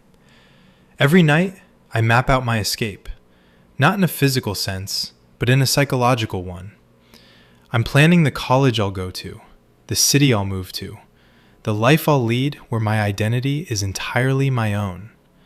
I don't talk about it at dinner. I don't mention it when they ask me what I'm doing. I keep it locked away. A private revolution happening behind a mask of compliance. It's the only way I can stay me in a house where me is considered a liability. If you're listening to this and you feel that same weight, that same pressure to erase yourself to survive, I want you to know something. You aren't bad. You're not a project to be fixed, and you're not a problem to be solved. You're a person. And your passions and your interests are not symptoms. They're the blueprints for the person you're going to be. Keep them safe. Write them down in a notebook you hide under your mattress. Map them out in the back of your mind. Do whatever you have to do to keep that spark alive. Because once you're finally out from under their thumb, you're going to need that fire to build something that's actually your own. I'm curious. What's the one thing you've had to hide just to keep your own sanity? What's the hobby, the dream, or the relationship that you've had to tuck away to keep the peace? Tell me in the comments. And if you're still in the middle of your own silence, just know that the clock is ticking. Every day you survive is a day closer to your own freedom. Stay strong. Don't let them rewrite who you are. The silence in this house has become something I can almost touch. It's heavy, like a physical weight resting on my shoulders every time I walk through the living room. My parents still move with that careful, deliberate grace, as if they're patrolling a museum exhibit that might shatter if they speak too loudly. They think they found the perfect rhythm. They think that by removing the dangers of my life, they've paved a smooth, easy road for me to walk on. They don't see that they haven't paved a road. They've built a cage. I've reached a point where the rebellion isn't in what I say or do, because I've learned that everything I say or do is just fodder for their next course correction. My rebellion is in the things they can't see. It's in the way I close my eyes at night and build an entire complex game engine in my mind, line by line, debug by debug. It's in the way I treat my accessory navicular syndrome, not as a limitation that keeps me on the couch, but as a challenge to be overcome through secret midnight stretches. I'm becoming a master of internal architecture. They think they're shaping me, but they have no idea that I'm the one designing the structure of who I am, even if I have to do it behind a mask of total compliance. I saw my girlfriend today during a passing period. We didn't speak. We didn't even slow down. But for that split second, I saw her look at me, and I felt the entire world shift. It was a silent acknowledgement of the tragedy we're both living.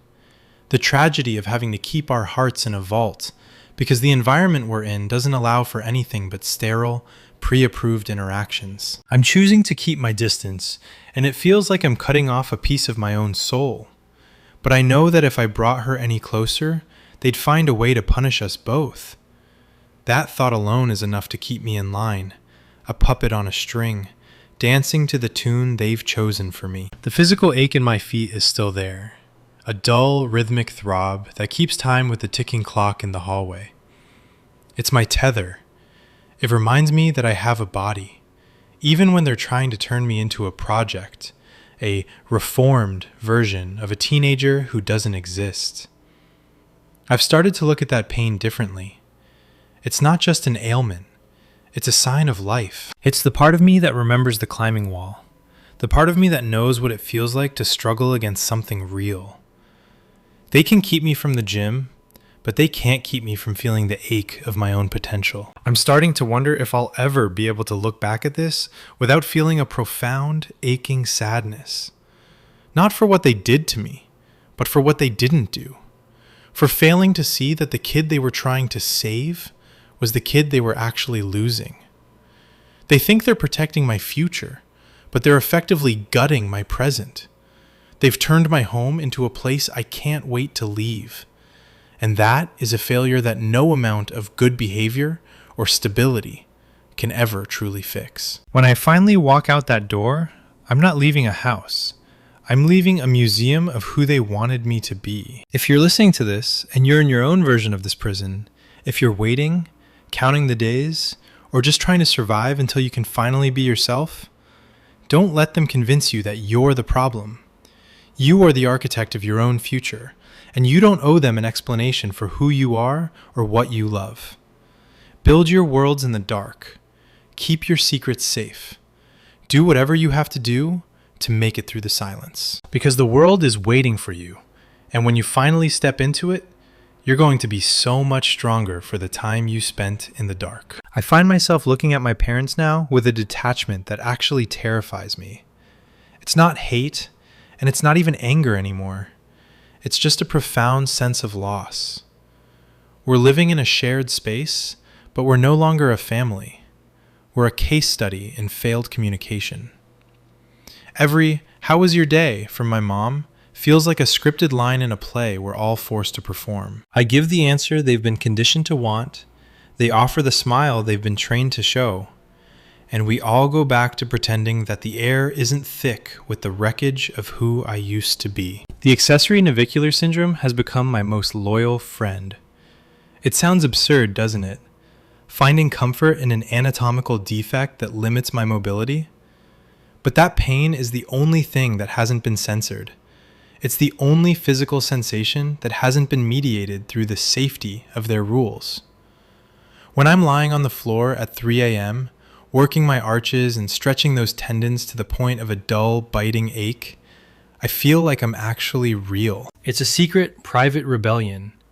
They can take my phone, they can ban my climbing, they can monitor my every digital footprint, but they can't stop me from maintaining the very body they're trying to keep sedentary. I'm tuning the machine they're trying to turn off. My game development notebook, that hidden, dog-eared collection of thoughts behind the dresser, has become my entire world. It's not just a collection of design docs anymore. It's a manifesto. I've started writing down everything, not just the code, but the philosophy behind why I want to build these things. I'm writing about agency, about the right to make mistakes, about the necessity of taking risks. If they ever found it, they'd burn it in a heartbeat, convinced they were doing me a favor by destroying delusional thoughts. But the act of writing it down makes it real. It makes the version of me that exists outside this cage concrete, undeniable. I walked past my girlfriend today and caught her looking at me with such a deep, haunting sadness that I had to look at the ceiling just to keep from breaking down. She's watching the light go out, and she's grieving for the boy who used to make her laugh. I want to tell her that I'm still here, that I'm just waiting for the right moment to step back into the sun. But I'm terrified that if I open that door, I won't be able to close it again. We're playing a game of emotional chicken, and the only way to win is to not play at all. It's the hardest thing I've ever had to do, ignoring the person I love most in the world, because I'm afraid that even a conversation would be used as ammunition against me. I'm starting to think that the greatest lesson I'm learning isn't about my parents at all. It's about me. I'm learning that I can endure a level of isolation that would shatter most people. I'm learning that I can create without tools, that I can grow without support, and that I can remain true to my own voice even when the people who are supposed to nurture it are doing everything in their power to silence. I'm becoming a person who doesn't need external validation to know that what I love matters. And that, in the long run, is going to make me a force they won't be able to control. If you're out there and you're feeling the pressure to fit into the box they've built for you, just know that the box has an expiration date. Your life isn't theirs to edit. Your passions aren't theirs to approve. Your mistakes are yours, and your triumphs will be too. Keep the fire burning in the dark. Keep building your worlds. Keep stretching in the middle of the night. Because one day, the doors are going to open. And when they do, you're going to be so far ahead of the person they tried to trap that they won't even recognize the version of you that walks out into the light. And for those of you watching, if you've ever had a parent or a teacher or a boss try to fix you by stripping away your identity, what was the one thing you refused to give up? What was the piece of yourself that you held on to, no matter how much they tried to take it? Drop it in the comments. I read them all, and honestly, hearing your stories is the only reason I'm still standing. Subscribe if you want to be here when I finally break out of this silence. The story isn't over yet. I've started to view this house not as a home, but as a laboratory. I'm the specimen and they are the scientists, obsessively monitoring every variable, convinced that if they just maintain the environment, they can finally eliminate the variable of my independence. But what they don't realize is that I've begun to study them back. I watch how they look at me when they think I'm not noticing. That flick of concern, that rapid, shallow breath when I mention a hobby, that palpable relief when I do exactly what's expected. I've realized that their control isn't born out of strength. It's born out of a desperate, clawing fear. They are just as trapped by their anxiety as I am by their rules. My accessory navicular syndrome has become my secret, personal battleground. When I'm lying on the floor in the dark, moving my foot through the agonizing, precise range of motion that keeps the tendons from seizing, it's not just rehab anymore. It's a refusal to let them decide what my body can and cannot do. Every time I feel that sharp, familiar pull in my arch, I think about the wall. I think about the specific texture of the holds, the way the chalk felt on my skin, and the singular, crystalline clarity of being 20 feet off the ground. They can ban the gym, but they can't ban the muscle memory. I am keeping myself ready for the day when the leash finally snaps. My game development notebook has become an obsession, a frantic, sprawling map of a life I'm not allowed to live. I've started writing down the story of my life as if it were a game, with levels and bosses and mechanics for survival. Level 1, compliance. Level 2, observation. Level 3, the long game. I'm analyzing my own situation like a piece of broken code, looking for the back doors and the hidden exploits. I've realized that the rules of my house are just a poorly written script, and if I'm smart enough, I can find the way to navigate them without crashing the system. It's a cold, analytical way to view my own adolescence, but it's the only way I can stay detached enough to not lose my mind. I had a moment today that almost broke the spell. I was in the kitchen, and my dad was talking about his job, and for a split second, he sounded like the dad I used to know. Not the warden, but the person who used to help me with my math homework. I almost asked him a question. I almost reached out. But then he looked at me, and his eyes shifted, and I saw that familiar, cold, assessing flicker. He wasn't talking to his son. He was checking to see if I was still aligned. The moment vanished, and the wall between us felt more solid than ever. I went back to my room, back to the silence, back to the only place where I'm not being evaluated. The distance between me and my girlfriend feels like a canyon now. We've stopped looking at each other in the hallways. It's too painful. Every time our eyes meet, it's like a reminder of everything I'm being forced to sacrifice to keep the peace. But I've realized that this isn't just about us anymore. It's about the fact that if I give them any reason to think I'm back to my old self, they'll tighten the screws until I have nothing left. I'm playing the role of the reformed kid so convincingly that even I'm starting to get scared. Am I going to reach a point where I forget how to be the person who cared so much about her? The person who dreamed about game design? The person who loved the climb? If you're listening to this and you're waiting for your own door to open, waiting for your own life to start, just know that the patience you're building is a superpower.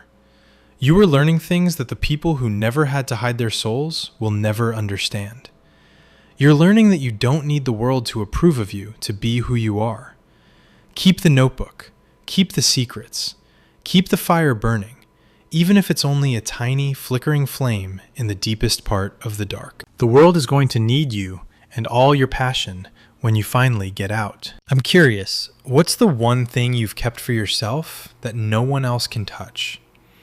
What's the secret part of your identity that you've held on to while the rest of the world tried to grind it down? Tell me in the comments.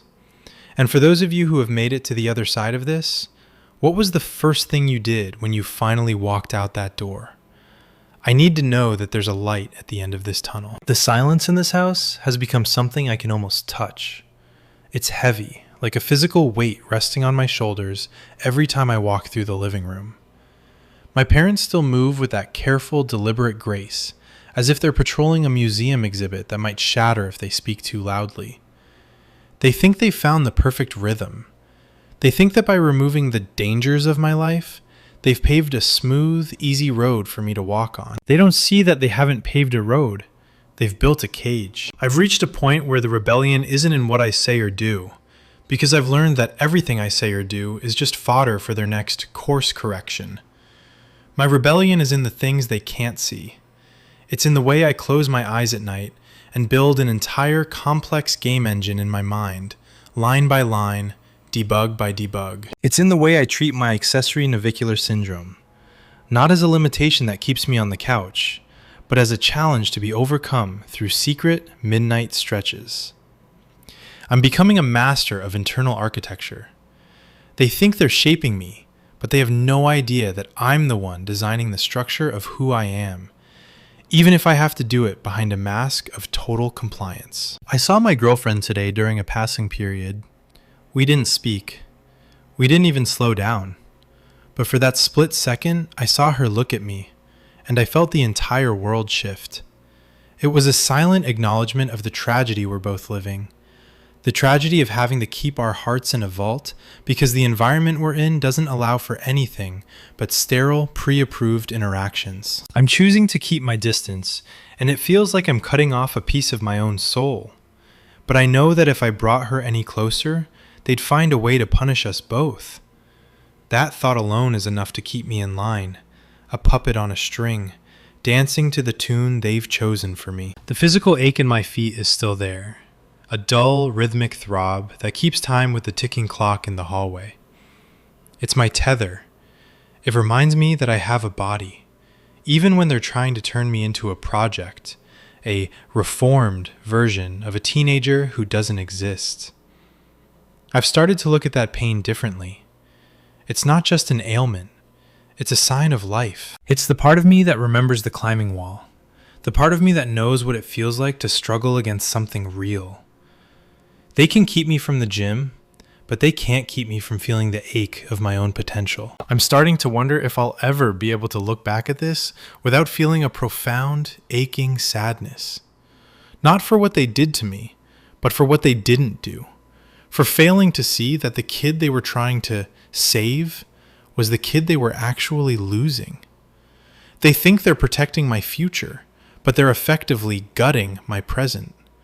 They've turned my home into a place I can't wait to leave. And that is a failure that no amount of good behavior or stability can ever truly fix. When I finally walk out that door, I'm not leaving a house. I'm leaving a museum of who they wanted me to be. If you're listening to this and you're in your own version of this prison, if you're waiting, counting the days, or just trying to survive until you can finally be yourself, don't let them convince you that you're the problem. You are the architect of your own future, and you don't owe them an explanation for who you are or what you love. Build your worlds in the dark. Keep your secrets safe. Do whatever you have to do to make it through the silence. Because the world is waiting for you, and when you finally step into it, you're going to be so much stronger for the time you spent in the dark. I've started to realize that my bedroom is no longer just a room. It's an archive of the person I'm not allowed to be. My old climbing shoes are buried at the bottom of my closet, tucked away under piles of clothes, as if they're contraband. My notebooks, filled with half-finished game logic and character designs, are hidden in the hollow space behind my dresser drawer. Every time I open that drawer, I feel a rush of adrenaline, a sharp metallic tang of fear, and then the quiet, heavy sinking feeling of knowing that my very existence has become a game of hide and seek. The silence of this house is no longer an absence. It's an active, predatory force. I can hear the way my parents breathe in the living room, the way they talk in hushed, conspiratorial tones about how much progress I've made. They think they've smoothed out the rough edges. They think they've sanded down the unstable parts of my personality. They don't realize they're actually watching a slow, systematic dismantling of my spirit. I've stopped sharing my thoughts. I've stopped complaining. I've stopped asking for things. I've become the easy child, the one who doesn't cause trouble because the trouble has been successfully suppressed. I look at the clock and I count the months, the weeks, the days, until I can finally walk out the door for good. It's my own private countdown, a timer I keep running in the back of my mind. Whenever the isolation feels like it's going to break me, I think about that future version of myself, the one who isn't being watched, the one who isn't being managed, the one who can pursue his passions without having to worry about an audit of his soul. That version of me is the only thing keeping the current me from simply giving up. My girlfriend and I have developed a way of saying goodbye without saying a word. A slight nod in the hallway, a glance at each other across the cafeteria. It's an agonizing, beautiful, terrible intimacy. We're both prisoners of our circumstances, and the tragedy is that we can't even hold on to each other because the rules of my house forbid it. I've had to push her away, to make her think I'm over it, because the alternative is giving my parents a reason to tighten the noose even further. I hate that I'm doing this, but I've realized that to survive, I have to be the one to break my own heart. The accessory navicular syndrome is the only thing that's still real. It's an ache that never goes away, a grounding, visceral pain that reminds me I have a physical body, even when they're trying their hardest to keep me sedentary and safe. I've started doing secret, small-scale rehab exercises in the middle of the night, lying on the floor, working the arches, stretching the tendons. If they walked in, they'd see me moving in the dark, and they'd call it defiance. I call it maintenance. I'm keeping myself ready for the day I'm allowed to walk back onto that climbing wall and reclaim the space I carved out for myself. I wonder if I'll ever be able to explain this to them. Not now, and probably not even in a few years, but maybe eventually, when I'm living my own life, when I've built that game, when I've climbed that route, and when I've found a way to be someone they don't have to manage. Will they look back and see the damage? Will they understand that they were the ones who pushed me away? Not with malice, but with a misguided, terrified kind of love? I don't know. And at this point, I think I've stopped needing their validation. I'm finding it somewhere else, deep inside, in the code I write in my head, in the strength I'm building in the dark, and in the person I'm slowly, painfully becoming without their permission. It's getting late, and I have to hide the notebook before the floorboards creak. But before I do, I want to ask you, if you've ever been in a position where you had to choose between your own growth and keeping the peace, which path did you take? And if you chose yourself, how did you survive the fallout? Let me know in the comments. Your stories are the only thing that makes me feel like I'm not just a ghost in my own home. Subscribe and stick around. I'm going to make it out of here, and I want to share that journey with you when the time finally comes.